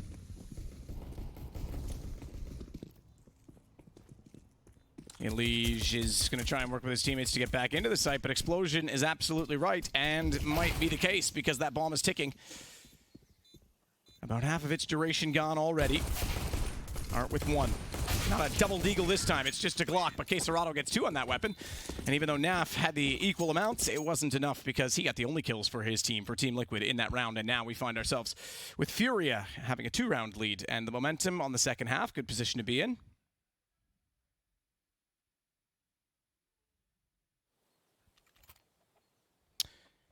See, if you did play for money in the last round, maybe you could unlock double deagles. Maybe I'm smarter than all of you, chat. Stop picking on me. You guys are bullies, and I hate you. You and Twitch chat have a very weird relationship. Oh, it's fine. It's fine? I know they're just playing hard to get. Okay. I know they want me.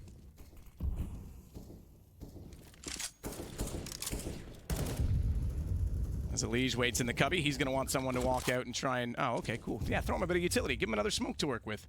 Just in case a Molotov comes in.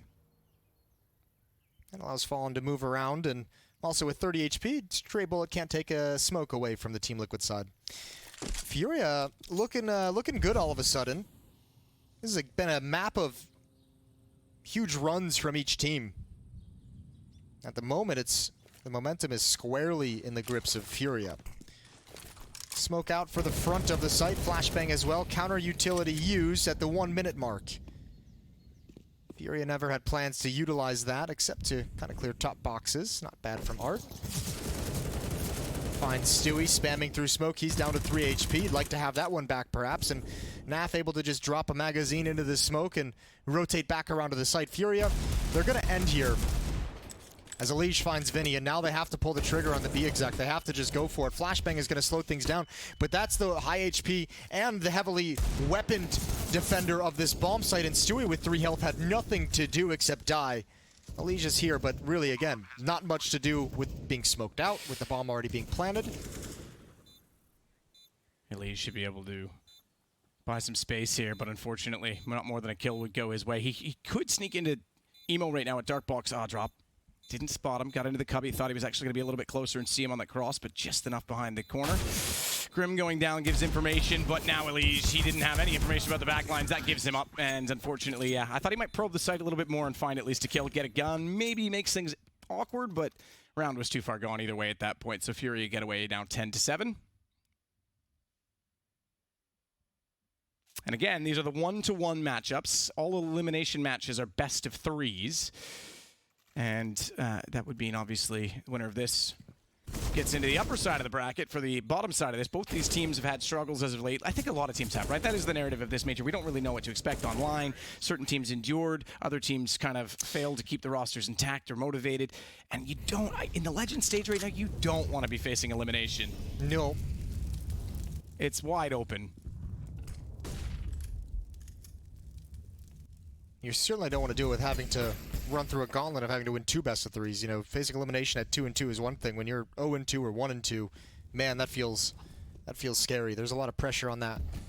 Furia probing towards the B bomb site. 3 players already peering in with cover of smoke in the CT choke point. It's a mid-stack for Team Liquid, but it doesn't look like Furia's ever going to have to see it, ever going to have to spring it. And they might get that information without ever even needing to peek. Vinny can stick around and try and build up some bonus money because his team is calling that the B bomb site is clear. It's time for Vinny to shine. That early dink might actually shy him away. He's got a double kill with the MAC-10, so a little bit of bonus money.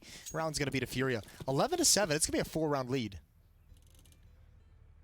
Not just a 4-round lead, but it's, you know, 7 in a row. 8 of the last 9 rounds going to Furia. That's actually a good point, because, yeah, it was Liquid that won 7 of 8 and 6 in a row in the first half, so it's just completely swapped. My, how the turntables. Stewie will take down Art. Drop is sneaking through the highway position, though, and should be able to get in behind them, even though they think they're clever. They think they can get away with a weapon. AK staring them down, as well as KSCERATO at range. Makes no mistake on the kill. And now I think they're aware that they have gone in behind. And Stewie doing what he can. The smoke criminal, as he's known. He doesn't work. It doesn't matter. Drop's got him out of the picture, and Elige was waiting to see if anyone would exit Banana. Instead, as his teammates were trying to force them that direction, that was kind of the play, right? Go through CT. Why would they battle it? And if they come out that direction, he gets a kill and gets a gun, but it's not going to happen. The AK stay up, and Elige gets nothing for his efforts. And despite the tactic, he has 49.50, and there will be money this time, as expected for Team Liquid, so they'll buy into this.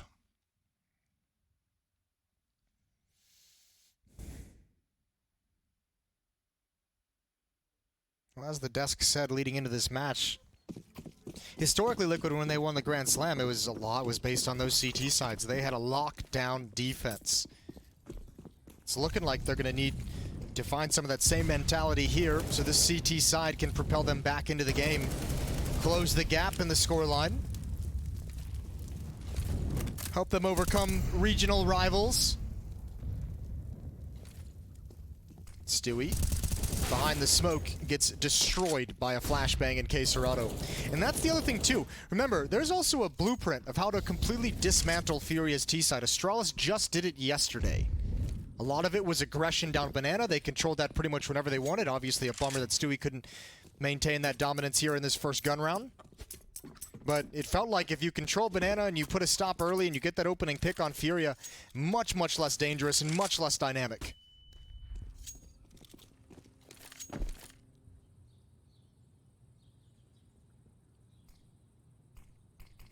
Smoke goes down to cover off the connection to B. That's a late smoke, 49 seconds. That'll get us to around the 30-second mark before there's even a chance or a hint of going through that. Naf still trying to peek to make sure they don't, because let's face it, teams have gone through those on many occasions. And Elige now sees the execution, sees the flash, wants to try and give Naf a chance to peek, but he's smoked. They held enough. So the initial smoke might have bought space, but now the time is in the favor of Furia. 20 seconds, and they've forced the perimeters of the site to be completely covered off. And Elige backing away slightly. Do they consider this? There's 2 players in A that are not rotating. I think they're going to call. I think they're going to get back on this and just give it up, despite that they're down only 1 man. They don't want to risk the money. Yeah. Well, I thought they'd at least stick around and see if they could add 1 more onto it. I guess they had their chances. Got a couple players low through those smokes, but whew, that one hurts to give up. But you're right. They can't really. If they lose everything on that retake and with no kits, with very little utility, and as you said, with a couple players very far away, if they go for that and lose everything, you might as well start rolling out the red carpet for Furia, who's going to be able to march up to 15, 16 rounds pretty quickly. So, 5-round lead now for Furia. It's going to be 12-7.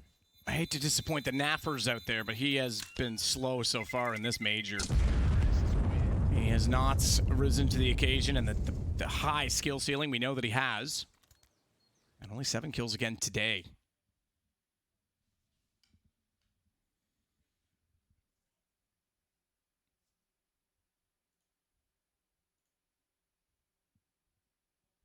See if he can turn that around now with the money that they'll have for the obvious save.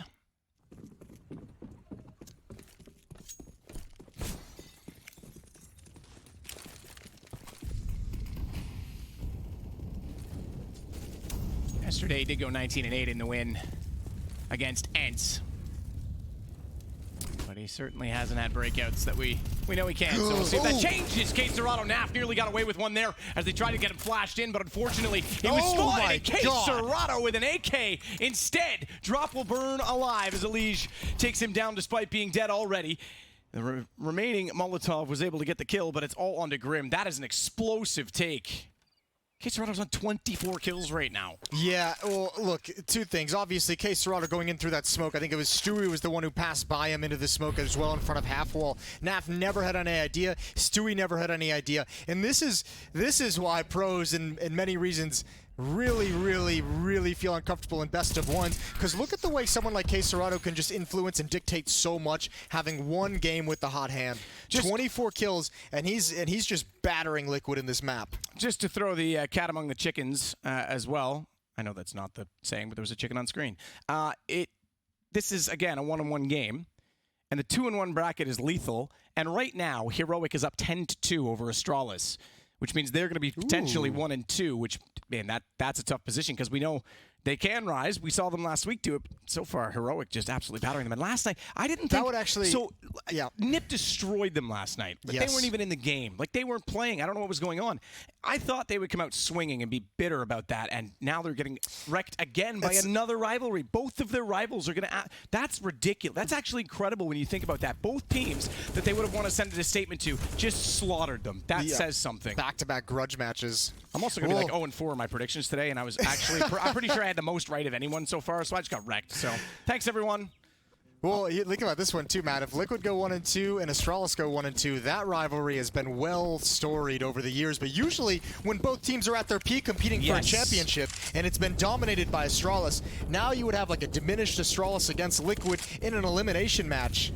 That's less of a grudge match, more than like an actual in-game rivalry. But you're right. There's definitely history between them. No grudge match. It's just about the fact that they've just ran into each other so many times and historically been dominated by Astralis. And for Liquid to be sitting in a place where you'd have to overcome that kind of history, that kind of mental block for elimination at the major. Maybe Naf is on the same wavelength as you, where he's felt a little bit outgunned, outmatched in this game because he's got the AWP over towards the B bomb site. Stewie rotating back to A as well. Furia is about to pick up the pace on this bomb site. It's only a matter of time. Stewie struggling through the smoke. He's going to go down. Oh, this is not looking good. Double pit set up for Grim and Elige. They both need to deliver. Excuse me. Ooh. They do need to deliver, but the fact that Elige get through the smoke, this is a problem because it could have gone both ways. It could have gone both ways, and that Elige could have surprised them and actually wrapped back into the site, but Art knew because Elige made noise that he had to come back through. Holds the angle and gets the headshot, and Elige was not set for it. Bombs planted safely inside. Now, Grim is still anchoring this position, which is a problem because they cannot leave the platform. They can't actually establish anything, but it's going to be an isolated position. Art knows he's peeking, and unfortunately, Grim did not leave pit fast enough, but he does slide out, and Art's low HP. Grim gets the win, and finally, Liquid win another after, what was that? How many rounds, Jason? No, it was a lot. A lot. 9 rounds in a row. for Furia. They finally get one back in the winning column. Yeah, that's something crazy. Yeah, no worries about Grim kind of leaving Naf out to dry with a little bit of a missed timing. As long as he wins the clutch, who cares? But that's a costly victory for Team Liquid. They are going to have the AWP. They're going to pass that back over. Again, it's going to remain in the hands of Naf towards the B bomb site. But they're playing on the edge of an economic cliff. No money behind this buy from Team Liquid. 13-8. Furia with the 5-round lead, just 3 rounds away from victory here on Inferno.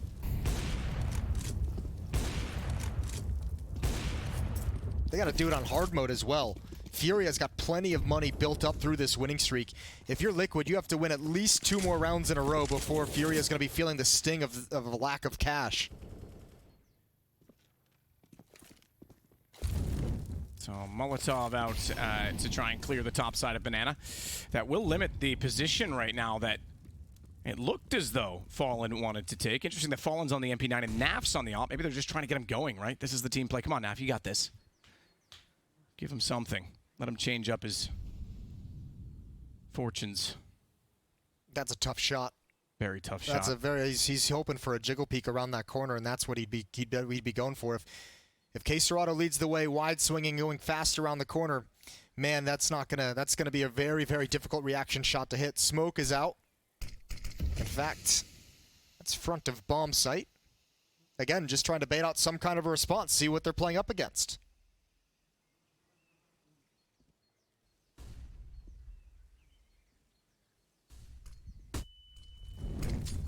Still waiting for it. Not the jiggle peek. Couldn't hit it. Now he's smoked off. Still waiting. K-Serrato's in. Over top of the oranges. Fallen has no chance on that at all. Over top of the oranges. And Naf's going to try to save this up. He has to.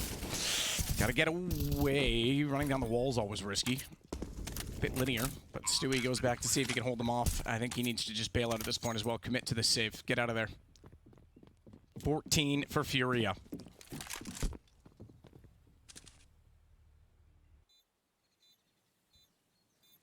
At least try and look for some exits and make sure that they get the information if they are going to chase this, but I don't think it's going to happen. Furia is playing a very disciplined game right now. I made a lot of mention of the fact that these are best of ones. Our best of threes start after this, and that will, of course, determine by the end of the day which of our 2 teams eliminated in this stage are, first 2 teams that is, and which 2 teams will move forward and qualify for the Avicii Arena for the top 8, the Legend stage, the first LAN in front of a crowd in years and years and years. Since I was a wee little boy, Jason. Wee little boy. Look at those odds. Hot damn. Hot damn. 8-14, 6-round lead, and a timeout called from Liquid. Yeah, I need to discuss something. Need to get back in the mood. And look, I mean, here's the reality of the situation. That's about the last time I think you can really save the weapons instead of going for a retake. So, you know, if you're Liquid, it's like maybe a little bit more aggression at the point of attack. Maybe stop them from taking that B bomb site. Maybe live or die by that kind of a battle instead of playing for a scenario where you can save the weapons, because you just can't. You can't expect that you're going to be able to rattle off 7 in a row if you let Furia get to 15. Tough scenario to be in for Team Liquid. Mentioned a couple times, just in case you guys didn't hear it, this is a 1-on-1 matchup, so whoever loses will not be eliminated from the Legends stage. And after this, it's best of 3s for both squads for the rest of the way.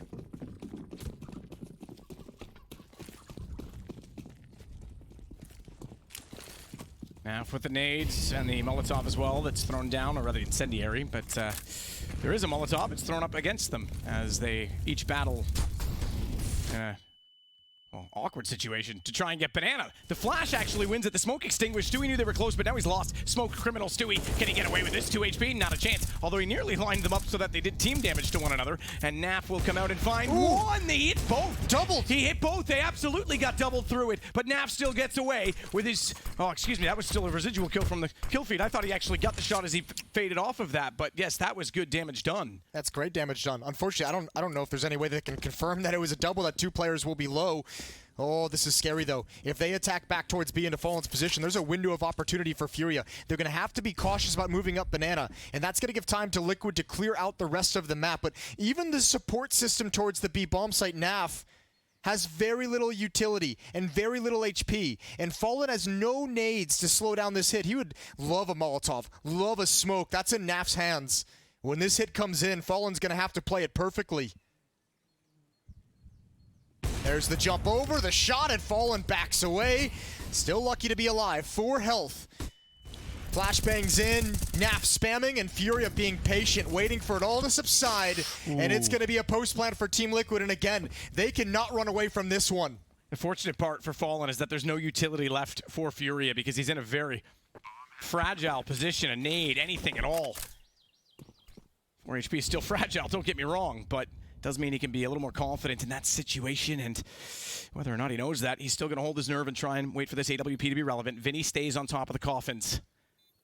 Looking for map points. Fallen wants to try and get in. Grim's going to get the information. His aim off. His aim's just not there. And Vinny does take Fallen on the peak. It's all down to Naf. And this is why you want Naf on staff, to try and win these clutches, but he cannot do it. He'll get shut down, and it's been a quiet game for him that does not have a moment to sing. It is now map point for Furia. Oh, this is that's a tough retake, especially when Elige gets picked off for the AWP, just trying to move up into position. He was the high HP player, and it goes back to that collateral, the double that brings both Fallen and Naf down low below 20 HP. Potentially the final round for the map coming in, 15-8. Liquid have to go on a 7-round run just to force overtime. Furia in a commanding position off the back of KSciratoh. Even though he's actually been relatively quiet these past 3 or 4 rounds, he's got 25 kills on the map. He's been an absolute monster throughout. And Liquid obviously struggling to put a stop to his tear.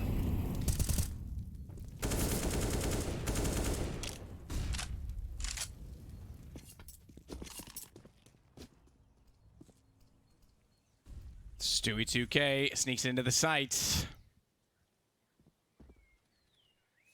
There's a very specific famous multi-kill that North Americans will not forget that Stewie once achieved from that position, but he was on an op. And it was a much different situation. Happier times, really. You could say that. Happier times. Oh, if we only knew what we had then, Jason. Yep. Oh, yes. Quiet on the map. Well, look at the nades for Liquid running out of utility. That would be beautiful to get that spam kill. At least KSciratoh's brought down low. The hot hand is forced back. And despite these weapons right now, if you're Liquid, you've got to listen to the words of the great philosopher Bon Jovi and don't stop believing, because they need this round and want to try and force this out. Grim's going to try and make a play, but he's actually going to go by Vinny at this point. Ooh, and Vinny, if he had been a little bit closer to the balcony there, he may have seen him in the periphery walking underneath, but they're going to miss each other. Well, actually, Vinny may catch him if he peeks down mid, but regardless, this is the battle we got to worry about. Yuri's got the entry, and the boost up. Elige over top, no one looking for it. Naf's going to take attention away. Elige pounces, double kill, and that should be the round. Yeah, they can't plant, and KSciratoh, he won't get hunted down, but... Ooh, he thinks he's going to be. He's got rid of the op. I mean, they've got tons of money, and he goes for the AK instead, but it just fair play. Absolutely guarantees the op is not going to be a factor for them. And there was a small detail as all of that transpired, and ultimately was the more important thing to watch. But you're right, he was spotted down middle, Grim, and that allowed KSciratoh to get the information. They didn't take the shot, Vinny, but it's still not enough time to win them out the round. Elige with a good double, and now Liquid have a bit more hope as they get themselves into a 9th round. Crazy to think they had 6 rounds, 7 out of 8 at one point in this game, and we're in full control. It's just completely gone dead since then. And this still won't break the tees. Yuri's got a ton of money. I mean, I know he hasn't bought yet. Now he has. He still has $5 grand. They've got a buy in hand essentially with KSciratoh as well. Yeah, that's what I was saying. Literally, Liquid's playing this game on Nightmare mode, where you have to burn through so much of your opponent's cash. So fitting on Halloween. Yeah. Yeah. It's Fright Night, baby. I forgot that it's Halloween. I know, we did. I'm not going to lie, everyone. We tried to get morph suits that were green so we could just be invisible in the green room. Floating heads. Yep, floating heads. And unfortunately, we're lazy and didn't actually execute on that. Usually happens with these ideas. I thought Jason was going to do it, to be honest. So it's your fault. Yeah, I'll take it. It's all good. Well, Liquid's got the first. 6 more.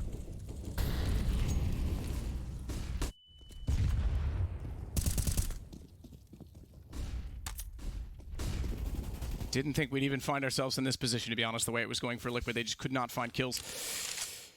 or at least an abundance of them to win out rounds. And it did seem like it was inevitably over a few rounds ago, but we're still finding ourselves alive in this. Flash in, Stewie looks the wrong direction and Drop gets the shot with the AK. It's fallen now. Sits back with an MP9. He's Molotov'd off the angle.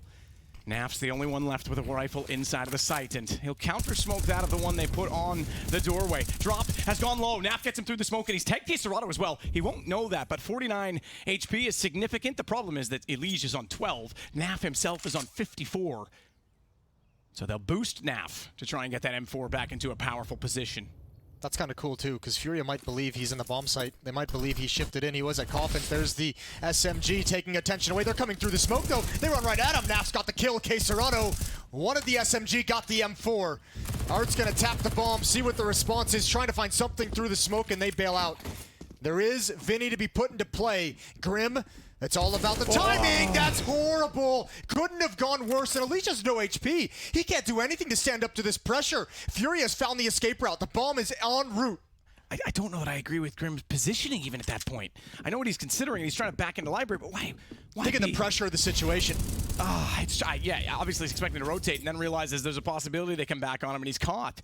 Yuri is going to catch them on rotation. He waited down at the bottom of the middle with the AWP, and Naf gone as well. It's all on Elige to try and keep it alive.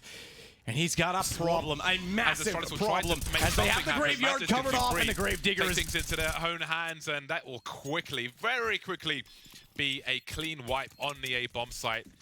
Exactly the round Astralis need. One round at a time. Don't look at the overall score. Just take it in bite sizes. Well, the great thing there as well is that Heroic, they know that doing economic damage doesn't matter because they only need to win one round. So what they do is they play for their own economy by just guaranteeing a bomb plant.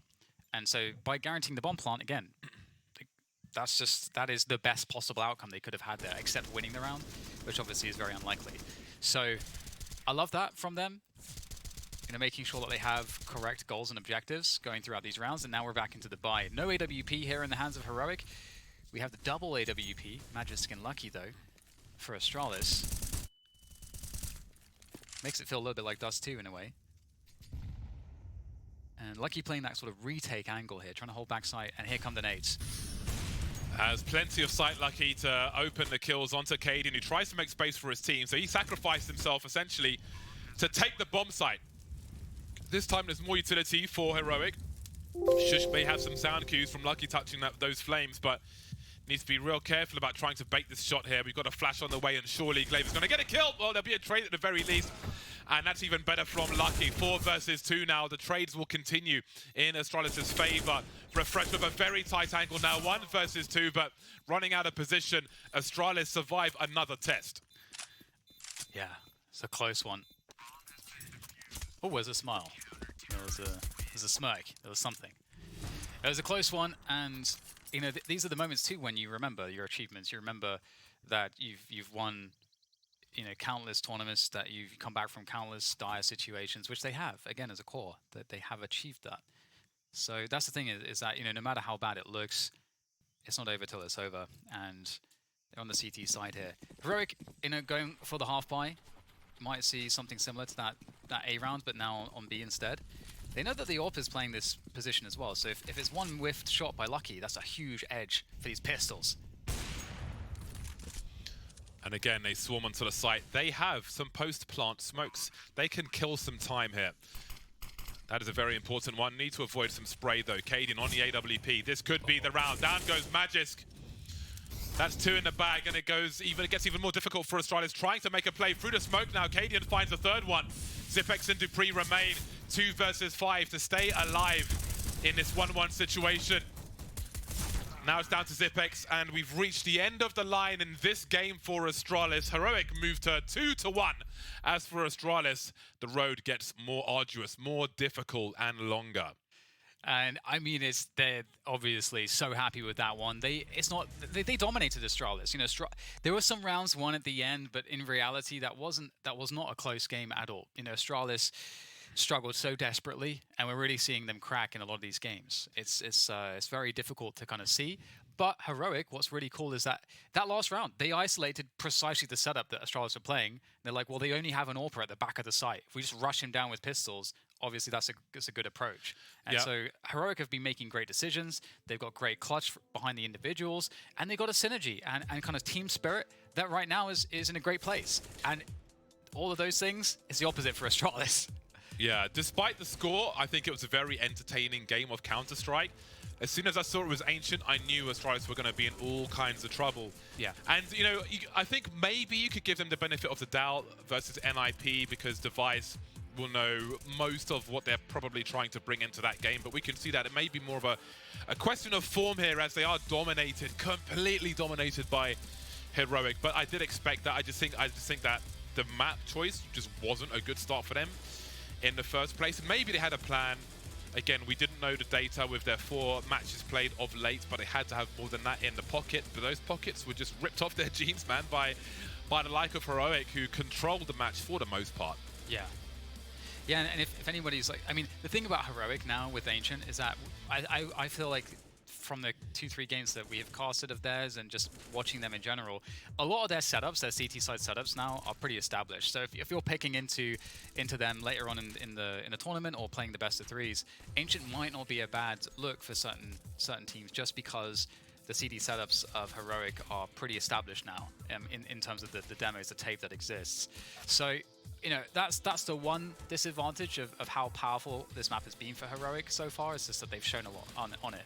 But with that said, you know, if it gets you deep in the tournament, then that's totally fine, of course. And so far, so good for Heroic. As again, you don't have them on your pick'ems. I don't have them on my pick'ems either. We had to make sacrifices, man. I didn't have them on my pick'ems, but that doesn't necessarily mean that I didn't think they were going to qualify. I just thought they were more reliable choices, and all I care about is getting that coin. Just getting through to the next phase. Making the picks to get the coin is what I'm about. Yeah, not picking, you know, whatever. Yeah, no, I get what you mean, yeah. Which is why Na'Vi's not in a 3-0 for me. They're just down below because they're surely going to qualify. But anyway, that is a huge game in the bag for Heroic, and it really keeps them in a much better position now. 2-1, 1 game away from qualifying. Speaking of, we have Vitality versus EG to fight for survival.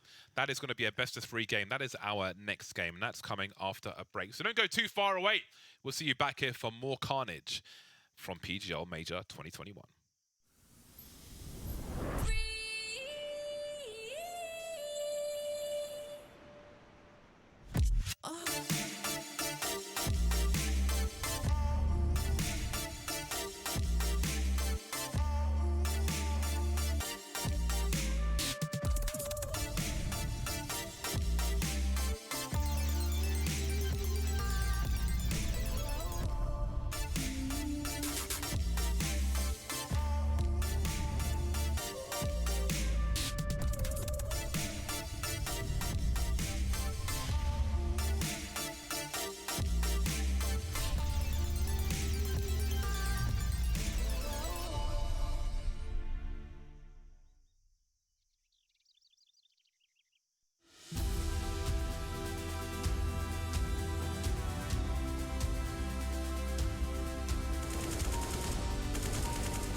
Your favorites will play soon. You hope for the win. Excited about the game. But something has changed. You start to doubt. Will they pull it off? Or will they drift away? You pull yourself together. Because you're sure they're revved up to win. You know they've prepared. They've picked the right course. And even when there's no chances, you believe they will win. GG Bet. Be excited.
Then it's casually crab walking backwards in mid. Don't see that every day. Two players now for Fnatic just holding up again. They're waiting for the peaks, but this time Liquid do need information, and Hiko starting to search for it, and Dennis is holding the angle. Who's going to be the recipient? It is going to be Hiko. That's a big frag, but Simple is creeping. They see him with the AWP now, and the desperate play into B comes in. Smokes. You see double smokes in the same place there. Simple just jumping casually into the side. He's going to fall down again. What is this flag from Simple? Are you serious? What is that? You can't do that, Simple. That's not allowed. This is not FPL. This is a major. James Simple is an assassin. This guy is absolutely unbelievable. He's the X Factor for Team Liquid. There is no question. But Simple, I don't know, man. If he just comes in with that, there's nothing. It was a no-scope. He didn't even...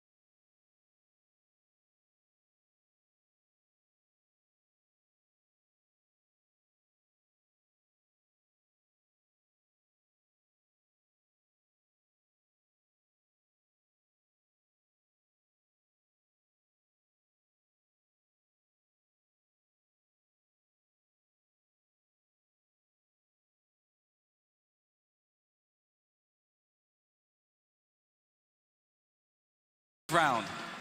Then it's casually crab walking backwards in mid. Don't see that every day. Two players now for Fnatic just holding up again. They're waiting for the peaks, but this time... From Simple, are you serious? What is that? You can't do that, Simple. That's not allowed.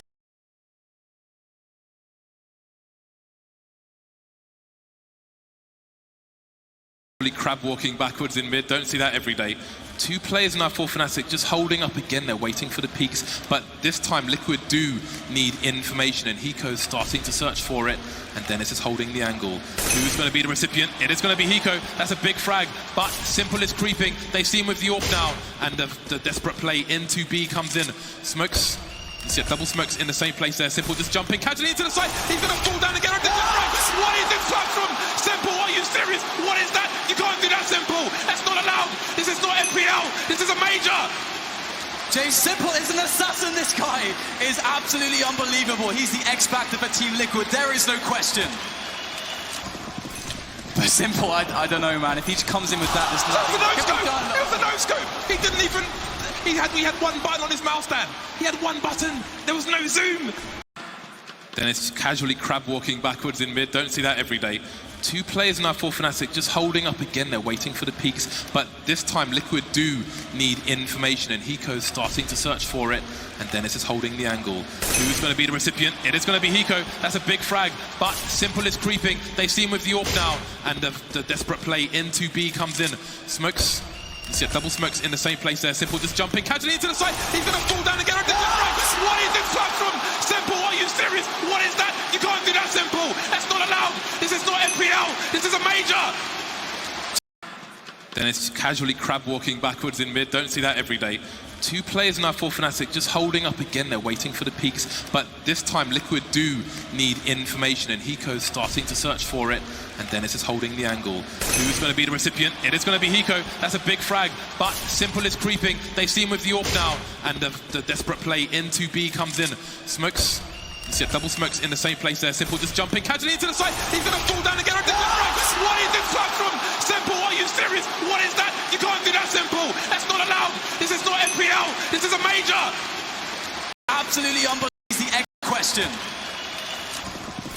But Simple, I don't know, man. If he just comes in with that, there's nothing. It was a no-scope. He didn't even... He had one button on his mouse stand. He had one button. Then it's casually crab walking backwards in mid. Don't see that every day. Two players now for Fnatic just holding up again. They're waiting for the peaks. And certainly not peaks, but I can't imagine. This time Liquid do need information, and Hiko's starting to search for it, and Dennis is holding the angle. Who's going to be the recipient? It is going to be Hiko. That's a big frag, but Simple is creeping. They see him with the AWP now, and the desperate play into B comes in. Smokes. You see a double smokes in the same place there. Simple just jumping casually into the side. He's going to fall down again. What is this shot from Simple? Are you serious? What is that? You can't do that, Simple. That's not allowed. This is not FPL. This is a major. Jay Simple is an assassin. This guy is absolutely unbelievable. He's the X Factor for Team Liquid. There is no question. But Simple, I don't know, man. If he comes in with that, there's nothing. It was a no-scope. He didn't even... We had one button on his mouth.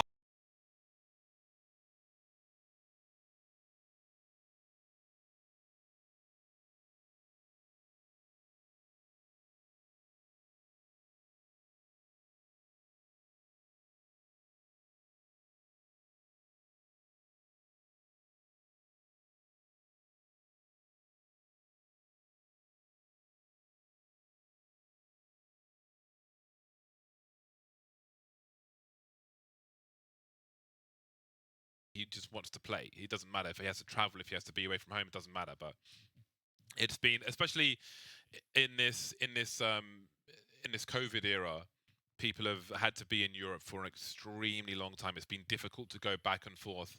It's been difficult to go back and forth, and they've been stuck out here. And I think that's led to some unhappiness on some of the players. We saw certain players taking breaks and so on. And I thought, hey, with a break, maybe you come back refreshed. But if it's more of the same, which it is, because not much has changed, then perhaps they're back in that unhappy place. But we begin. Vitality will be on the T side to start with on Inferno.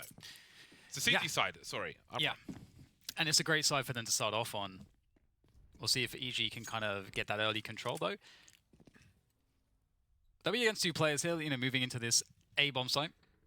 With that said, though, Vitality are on an information gathering investigation towards the banana position, so they're going to get the back of this push, and they're already going to be sandwiching this one. Well, Apex with 2 kills so far. Kyojin's going to say hello, and that one will be shut down very quickly. I don't like the stats when EG lose pistols. Looking at their matches, I don't like the stats when EG win pistols either. But this is the worst of the two to start off with on this first map. Yeah, and we saw again previously when Vitality were playing that, slow start for sure, but at the same time, when they do get going, they are looking good, and this is going to help them get going more quickly because they get the success of the pistol. If they're going to be against full Glocks here, it's hard to see this round converted by EG. So as long as Vitality keep things within acceptable losses, they're going to be able to begin to dictate. Jax still manages to find 2. Krag got 1 in the middle, so it's not a perfectly clean round, but four stay alive and G2 win the round. With no bomb plants. Not perfect, but very, very clean, as you said, with those headshots. Nicely done from Jax up on top of the balcony, and obviously Nico getting things started. And Tropic just gets whittled down. Now you get the next test of G2, as we saw yesterday in the green room with Yanko.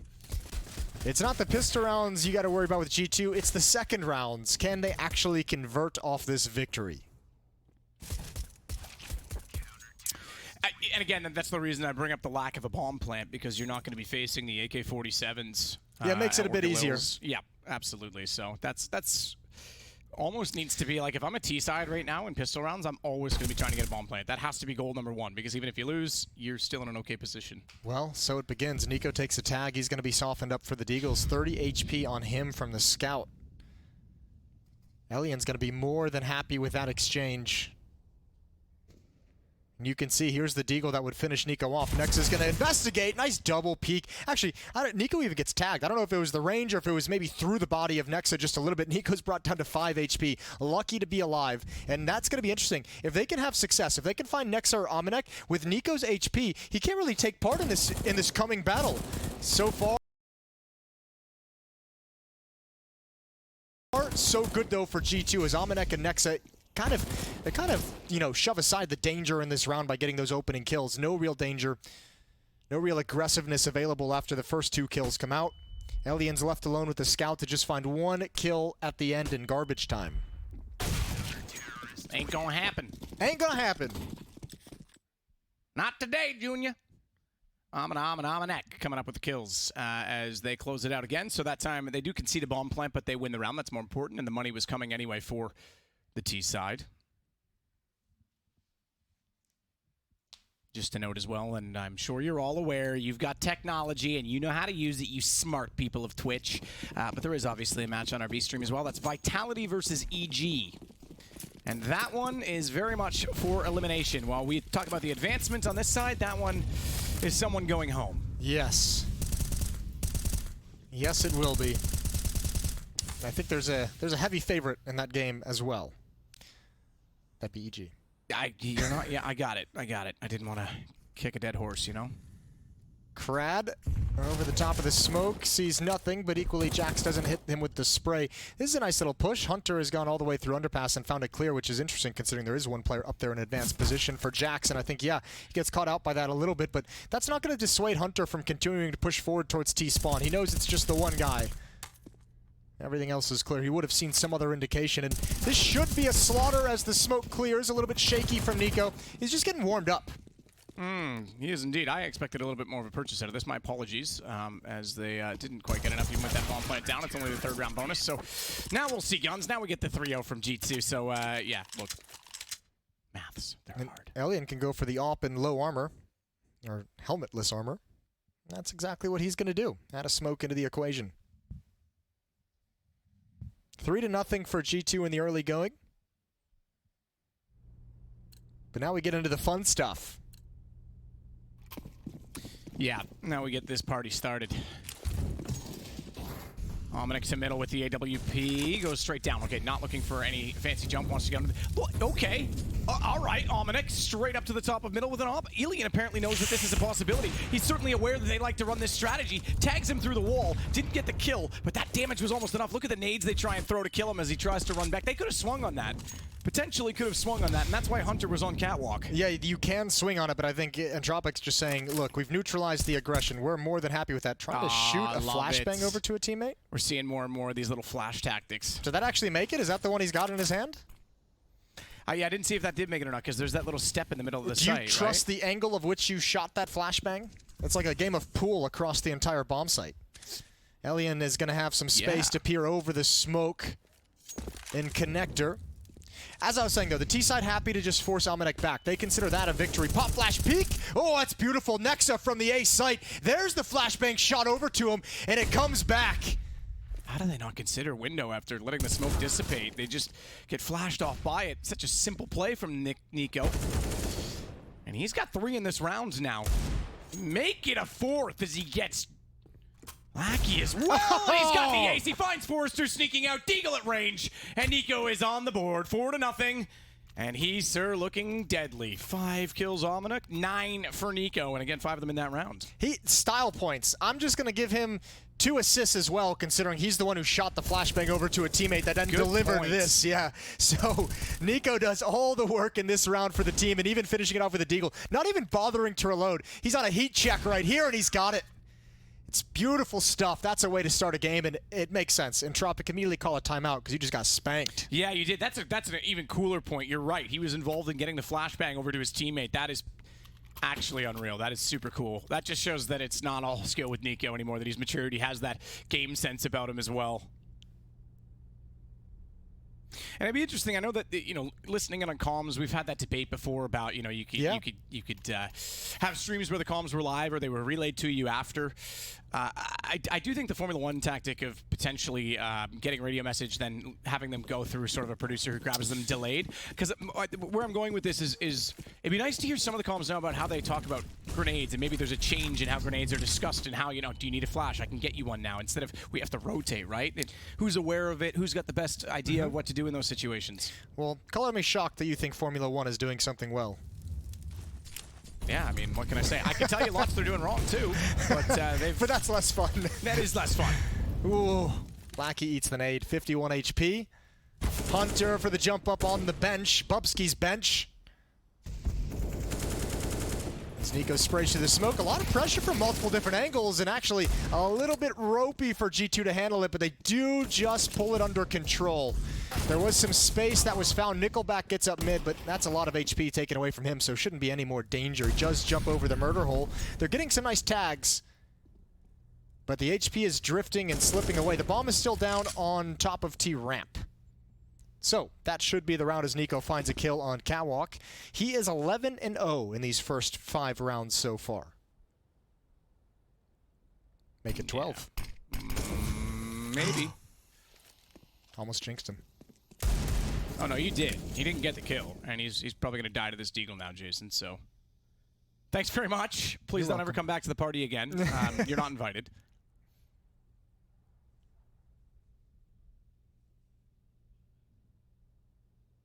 Forrester, even though the bomb is down, knows there's not much he's going to be able to do. Hunter gets the kill instead on the AWP. The assist goes to NiKo, so he continues on with a good ADR. At this point, just to give you an idea of what that ADR is, it is 230.8. Now, that was before the last round, because I'm still waiting for that to update on my side.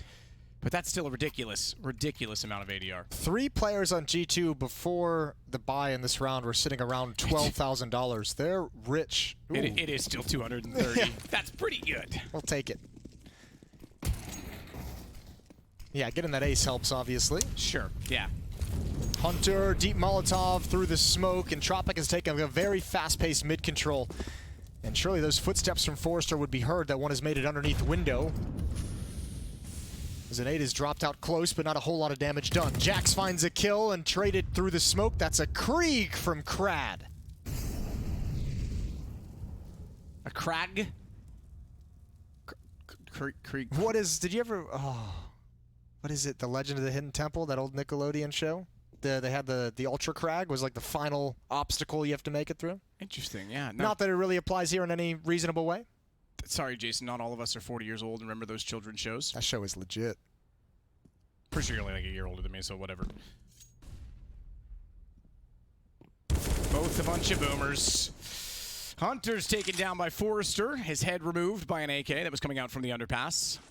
And that'll open up window. They'll re-smoke it because they don't want what to happen, or a repeat of what happened in the last round, I should say, or 2 rounds ago now, I suppose, from NiKo with the ace. That's where it all started, by getting flashed back into middle. Meanwhile, over at the B side of the map, from the apartments, a Molotov will go into the site, and that's been heard. NiKo's going to rotate over, but they are late getting there. However, even though NiKo's late, he gets inside of the site. Still has Almanac on Catwalk. Good flash from Nickelback. Almanac rendered useless on the AWP, but do they know that NiKo's gotten here? And Forrester's going to try and lurk through this super long rotation right now for Nexa, which means NiKo needs to stay alive. That's why he wasn't peeking, why he wasn't being aggressive. But unfortunately, he is found out by Nickelback. Yeah, I don't even think they actually saw him. I think that's just a hard clear. That's a good read, just making sure you're safe to be able to get that bomb planted.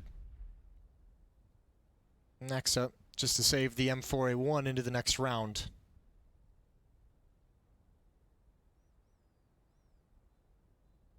Look at those stickers. Optic Gaming, Markelov.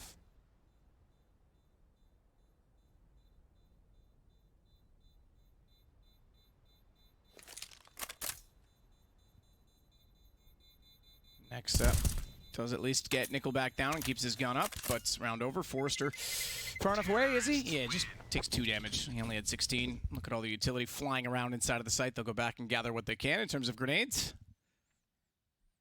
Still another full buy for G2. Just touched on last round how much money they had built up. NiKo, 13,000 before he starts dropping weapons over to teammates. Probably going to buy an AWP for Almanac. Timeout called by G2 to make sure they're on the same page and they can respond in kind as soon as possible. 4-round lead in the early going. You can see there, Dust 2 is going to be the second map picked by Entropic, and Ancient will be the deciding map in the series if we can make it there.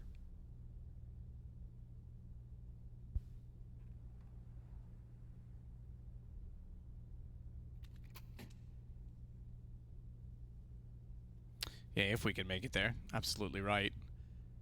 G2 certainly don't want to allow this to happen, and Entropic, who's been so successful and has been keeping games close, are off to a slow start, so that's why the timeout came in. You can see Hooch behind them. He's constantly doing interviews for them still. There's still a language barrier for some of these guys, but more than anything, Hooch was also an analyst and a caster within the CIS region, and has been adamant about that this is a young team with lots of potential, and it's nice to see him supporting them in that way and giving them that confidence, as well as sort of being a deflection and keeping distractions off of them by doing a lot of the press stuff.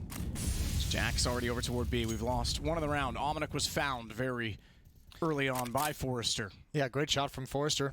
Almanac's just trying to find the angle up in Palace. Nex is going to put himself in a position. I imagine there'd be a timing on when he decides to actually push in and perhaps clear out Palace, but for the moment, they still think A is a potential target. They will be incorrect. Jax is going to have to get that smoke down, but they're not going to respect it. The question is, G2's kind of got information this is a possibility. Do they rotate anyone over to help out? It feels like G2 has already made the call.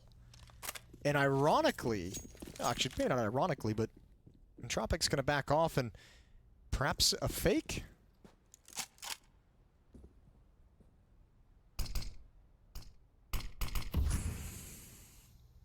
So NiKo holding out that mid position and window again has no idea what's going on because he's smoked off and they have no one in the B site, and I think that probably would lead to an early call on a save. Right. They've already made that call to say if they go A, we're going to fight. If not, this is a little bit of a blind gamble stack. They think they have a read, and unfortunately they don't. NiKo's going to go down, and that definitely seals it. But cool play from Entropic. You get smoked out, you get stalled out of the hit, the timing that you wanted. Send 2 players back. One to just make sure you clear T-spawn and make sure nobody from G2 is pushed up. That would give them the information to stack the B-bomb site, and a little bit of pressure in mid with utility. And they get a freebie. All 5 players surviving this time, and money will grow for the T-side attackers. It will indeed. Op still up for Nexa to bring it over into the next round. I'm loving that we're getting a Krieg out so frequently. We've seen the AUG a few times this event. In fact, we saw it used against ENCE by Entropic, by Krad, but now we're seeing the Krieg. So they're loving the scopes, the ACOG scopes specifically. But yeah, I think we've had a good variety of weapons so far in this event. We've yet to see a Negev, unfortunately. Saw it off as you want, R8 like I want. We've seen every other pistol. We've seen every SMG, including an MP5, and I haven't seen a Bison yet. Have we seen a P90? Why would you?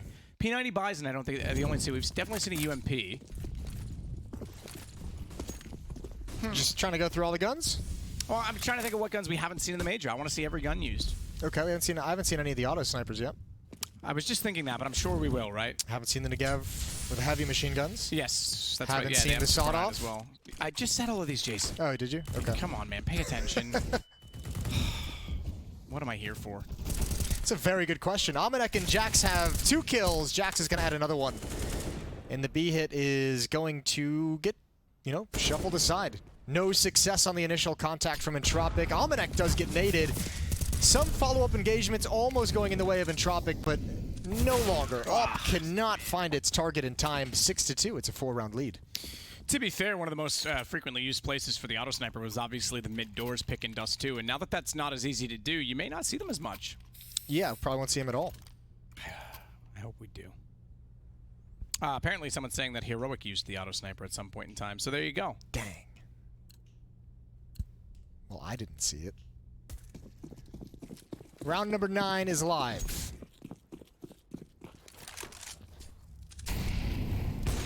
Almost to pick Ferellian. Amanek got his first mid-window and tosses out a Molotov. Lackey's going to have to put that out, and still G2 applies pressure towards top mid, but I think they just didn't get the clean fight they wanted, and obviously there's a time limit with underpass being a point of danger, and NiKo and Hunter managed to back away before they get punished.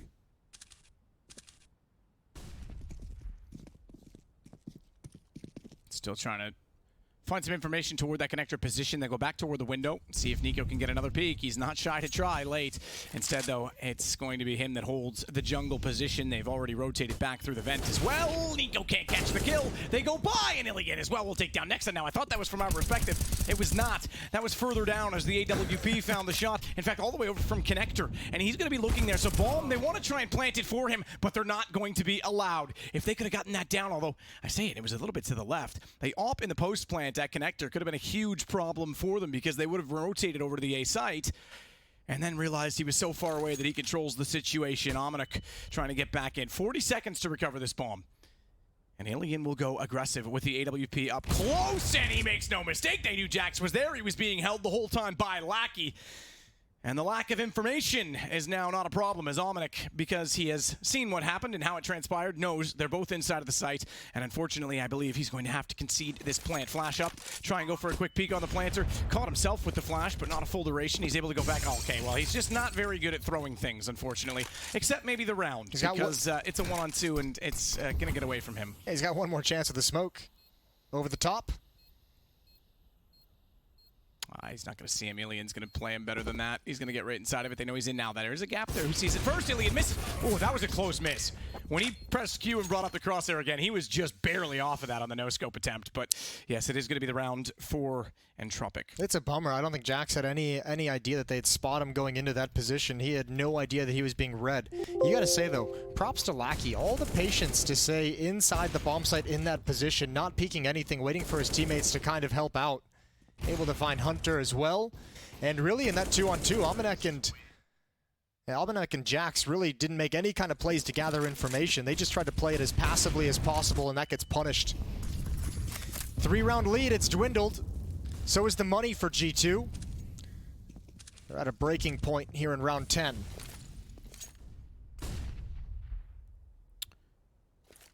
This time it's an aggressive stance towards the top of A ramp and towards Palace between Nexa and NiKo.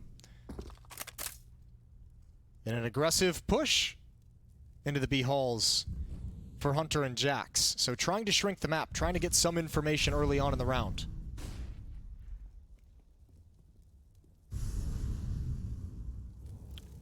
This is actually kind of interesting that Jax is so far up underneath. And doesn't really have a support system in place yet. And Krad's already there. That is an important duel to win. But they identify that he's that far pushed up. And although he could have gone down and would not tradable, they rush Catwalk trying to isolate then what would be the second player in the site, which is Hunter, and he's only good for one. Forrester will take him down. And immediately you can see that he's searching to see if the windows are occupied by Krad, looking the other direction. Bomb will be planted. Nexa knows they at least have the apartment, so he will rotate to his teammate. But a 2-on-3, and they had that information, that might be enough to just call it. Problem is Nexa rotates into this position to go for the flank, and they already know someone's in the flank position. Meanwhile, losing NiKo on the other side makes it a one-front retake, and Nexa and Jax, they want nothing to do with it. So Entropic have cracked open the defense and stripped all the money out of the hands of G2. It's a 4 out of 5 rounds have gone in the favor of Entropic to finally break the economy. And they're just going to be 2 rounds away. Looking good in the early going for Entropic. They've withstood the early pressure and the early solid defense from G2 to finally find some holes.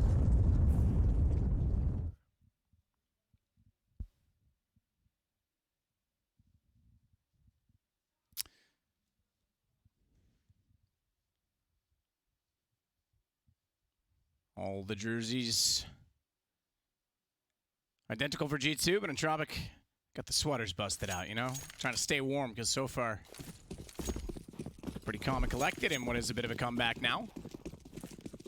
It was a 5-0 scoreline. And the 2 rifles in play that were saved. Let's see what they can come up with. They're going to go for the boost toward ladder instead. Forrester's already clearing underneath of middle. Jax with the AK is actually up toward Catwalk as well, so it is a B-sided bias for these rifles. Lackey clears out one. I think he even may have spotted Nexa trying to retreat. No, okay. Well, that means he's gone. He's done. Unfortunately, it is Nexa that has the rifle already, and there's no one else there to recover it. So the AK's down if they try and rotate and get a retake in that position, but Forrester's not going to allow that to happen, surely. Oh, looks like the gun model actually blocked his vision or any possibility of him being able to react in time. NiKo wants this weapon desperately. I think it might even be worth the risk if you want a chance to win this round. Elian just unscopes. Oh, NiKo, be careful. Tagged and then face ripped off. You mean like Nicolas Cage, right? Is that what you were going to say next? I was going to go for John Travolta. Ah, you were going to switch it up this time. Yeah. Okay, still a bad movie. It's a great movie. Stop it. Jax needs an off angle, but he's been spotted as well. And yeah, there was never a chance for the follow-up. Almanac has picked up the M4, but 1 versus 3. What can he actually do with it? Money's not great, actually. It wouldn't be... They're going to have I think they'll be a pretty solid buy with the losing bonus that's going to come in, but it wouldn't hurt to save this if you feel like you can't actually do anything. They're each going to get 2,400, putting most players anywhere from 4,400 to 5,000. Nickelback Gone. Swatted. Chad Kruger. Speaking of Nickelback, Yes. Limp Bizkit has a new album out today. Actually. Yes, sir. Oh, God. Have we hit the retro period of our lives, Jason, where our childhood's coming back to haunt us? Yeah, perhaps all the sins of the 90s returning with a vengeance. Do we really need Limp Bizkit in the world right now? No. But, I mean, we never needed them to begin with, so they still gave us Rollin'. So are we going to get together and listen to the album together? Absolutely. Oh, yes. Okay, Have I'm down. Little hotel concert. Yeah. 1 round away at 6-5. Here in the Legends stage. G2 trying to defeat the upstart Entropic squad.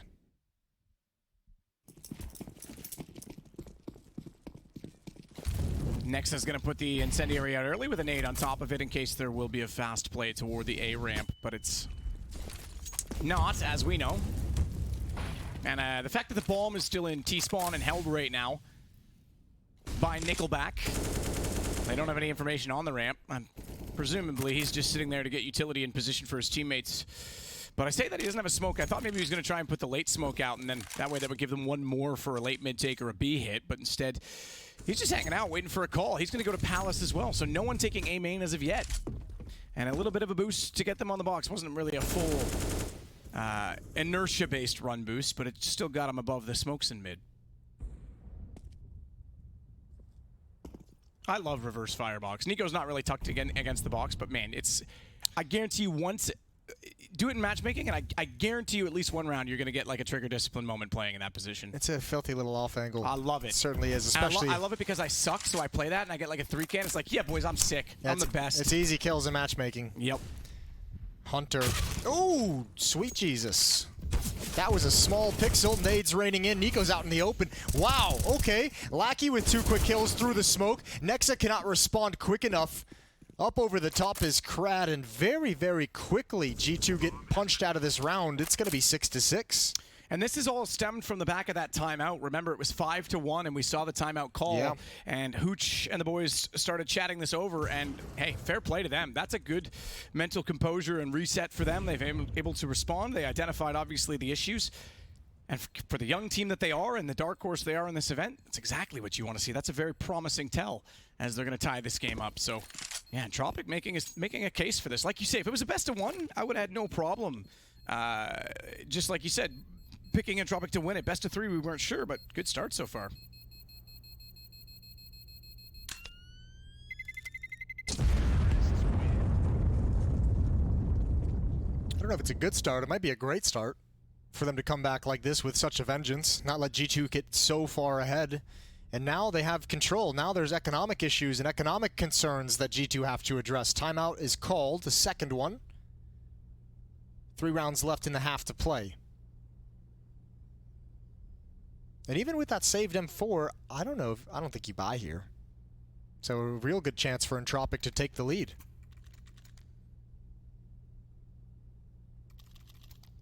Think you maybe buy some SMGs or some Deagles with armor and utility, and you have some elements of danger, right? Well, some things that can help you. And the reason you might justify that is if you were tracking the economy on the other side very well, you might say, hey, look, they don't have a round in hand yet. If we can at least get some kills, if we can at least win a few duels and limit their money, you keep it a little bit closer, right? Whereas if you give them this full eco round and they're able to build up a wealth and stay efficient, they're going to be in a huge position. Ilian already has 10K. Yeah. Everyone else would be near that then. Yeah, that's certainly going to be one of the struggles that G2 have, especially with only 3 rounds left. It might be hard to chip that to the point where they'd want and feel comfortable. So they might actually be in the same situation as Liquid playing on hard mode, where your opposition just has so much money for the rest of the half, they don't have to worry about anything. And they have fast mid control. Forrester's been underneath the window for some time. A stack towards the A bomb site. Jax with an M4, Hunter with an M4. Nico has 12 kills, and remember, he was at like 9 on round 4 after an ace. He had 230 ADR at that point. He's cooled off. He's only at 100 now, which, you know, you still consider the fact that it's 12 rounds in, and he was so high. That's actually a considerable drop-off. Still, he leads the way, but yeah, not really anyone getting kills is more the point. This would be a great round for him to deliver one of his signature deagle shots. He had one to close out the ace that you just mentioned, but obviously one more to start things off in this round would be great. Entropic being very slow, 45 seconds on the clock. There is a kit on Jax, there's a smoke on Amanek, but Jax I don't think is even going to move to this side of the map unless there's something promising happening, unless his teammates can give him something to be hopeful about. And they need it. There's no smokes either as they cross in. NiKo misses 2, and holy hell. That's frustrating. He missed those 2 by such a small margin, and then the third player faces him. And you think, surely if he slows down, it'll help. But he crouches underneath of it, and yeah. The reaction time was great. The aim was just slightly off. It's the way all 4 of those kills came out at like the exact same moment. It was like synchronized fragging out of the Entropic side. New Olympic sport. Synchronized fragging.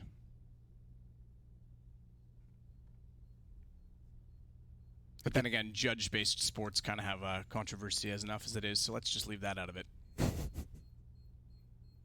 And another round that Entropic, and this is what I was alluding to, you know, you keep all 5 players alive, they got money for the rest of the half now. Alien was pretty much going to be able to force buy for them at least another one anyway, but they're in a beautiful place. So, what a turnaround, considering we were talking about the adversity that they hadn't really faced, that slow starts have sometimes been the kryptonite for Entropic, but now FaZe, I still say FaZe because of NiKo, don't I? But G2 need to pull their socks up. It's business time. It's business. Put your business socks on, baby. Amanek with the AWP, NiKo's in connector, and again, Forrester, he's had complete freedom to make this play. This time he gets a kill out of it as well. Hunter trades it, but that's brought right back. Lackey has been excellent for Entropic in this event so far, and boy does Nexa have everything to do. Swinging out of his position, Elian's gonna pick him off. Barely any damage dealt, and again, the A-bomb site is lost. So, Lackey's gonna rotate around through T-spawn, pick up the bomb on his way, and Jax and Amanek have to find some safety. As much as that was a good kill by Hunter to get, oh, look at this crowd underneath. Jax is looking just to get information, but as much as, you know, you need to get that trade, Hunter almost had tunnel vision because he's so isolated. There's no utility down. There's no smoke to cover him off, and he just walks out. It's traded off in the middle. They lose both, and that's so much map control lost. Amanek can't even save the AWP this time. They were so spread out. They had everywhere one, and we saw that as soon as Jax went down, even though the bomb was being planted on A. I think because I think obviously I don't think G2 realized or maybe expected Forrester to be taking that kind of fast control, which he's been doing a lot throughout this half. And like that kill right there, look how much Hunter has to overextend to really take that fight and trade that kill. And that's the problem. That setup isn't really kind of theory crafted to negate that damage or that player from top mid all that well. But you're right, no smoke there, and he's certainly going to get traded. Elian. Oh, NiKo gets away with one. Amanek's dropped down as well. NiKo follows him. They might not expect this. Oh, one way over the bench. Good kill. Doesn't know Jax has made, or Lackey, excuse me, has made it over to the boxes. Almost transfers over. Now, Hunter's still here, and Amanek needs this kill. Needs that kill, and he gets it. Does. Got the cadence of the peak down, and despite that the shoulder was only showing for a momentary time, he's able to get it, and they think he's probably retreated on that, but the fact of the matter is they still have Hunter above on Catwalk. That's made it hard for him to get pushed out, that he doesn't need to, that he has control of middle, so they get one through the smoke, and then Amanek battles himself out of position by taking down the player. Hunter was holding at the boxes, Lackey falls, and it's all on to Forrester. Suddenly, finally, they have an advantage, and Forrester's turn to be in a 1vx situation, round 15, and even if it weren't, money is not a factor, so he was going for this either way, Jason. But how does he even attempt to do so, knowing that an AWP was out toward middle at the bombs down in that corridor? You'd expect it's the op that's actually going to be staring it down, but they're not. They're actually just going to let him pick this up and play it kind of smart. But if this smoke goes deep enough, I don't think it is. No, they're it's not not looking at it, though. He can still get that. It's actually kind of, yeah. Well, they know he's going to have to waste so much time just trying to get the bomb. Smoke giving him clearance to toss out a bunch of utility, but yeah, it's certainly wasted a lot of time off the clock. Look, this is a near impossible 1v3 to win. So just saying that so that we can all be equally on the same page with how amazed we are if he ends up winning it on his own. 14 seconds left, and now it's become physically impossible. Hunter's forced to move with the Molotov down, but Amanek gets the position on the AWP in the air. Was he actually jumping when that hit, or did he jump at the split second after the round froze? After the round froze. He's using a hand warmer.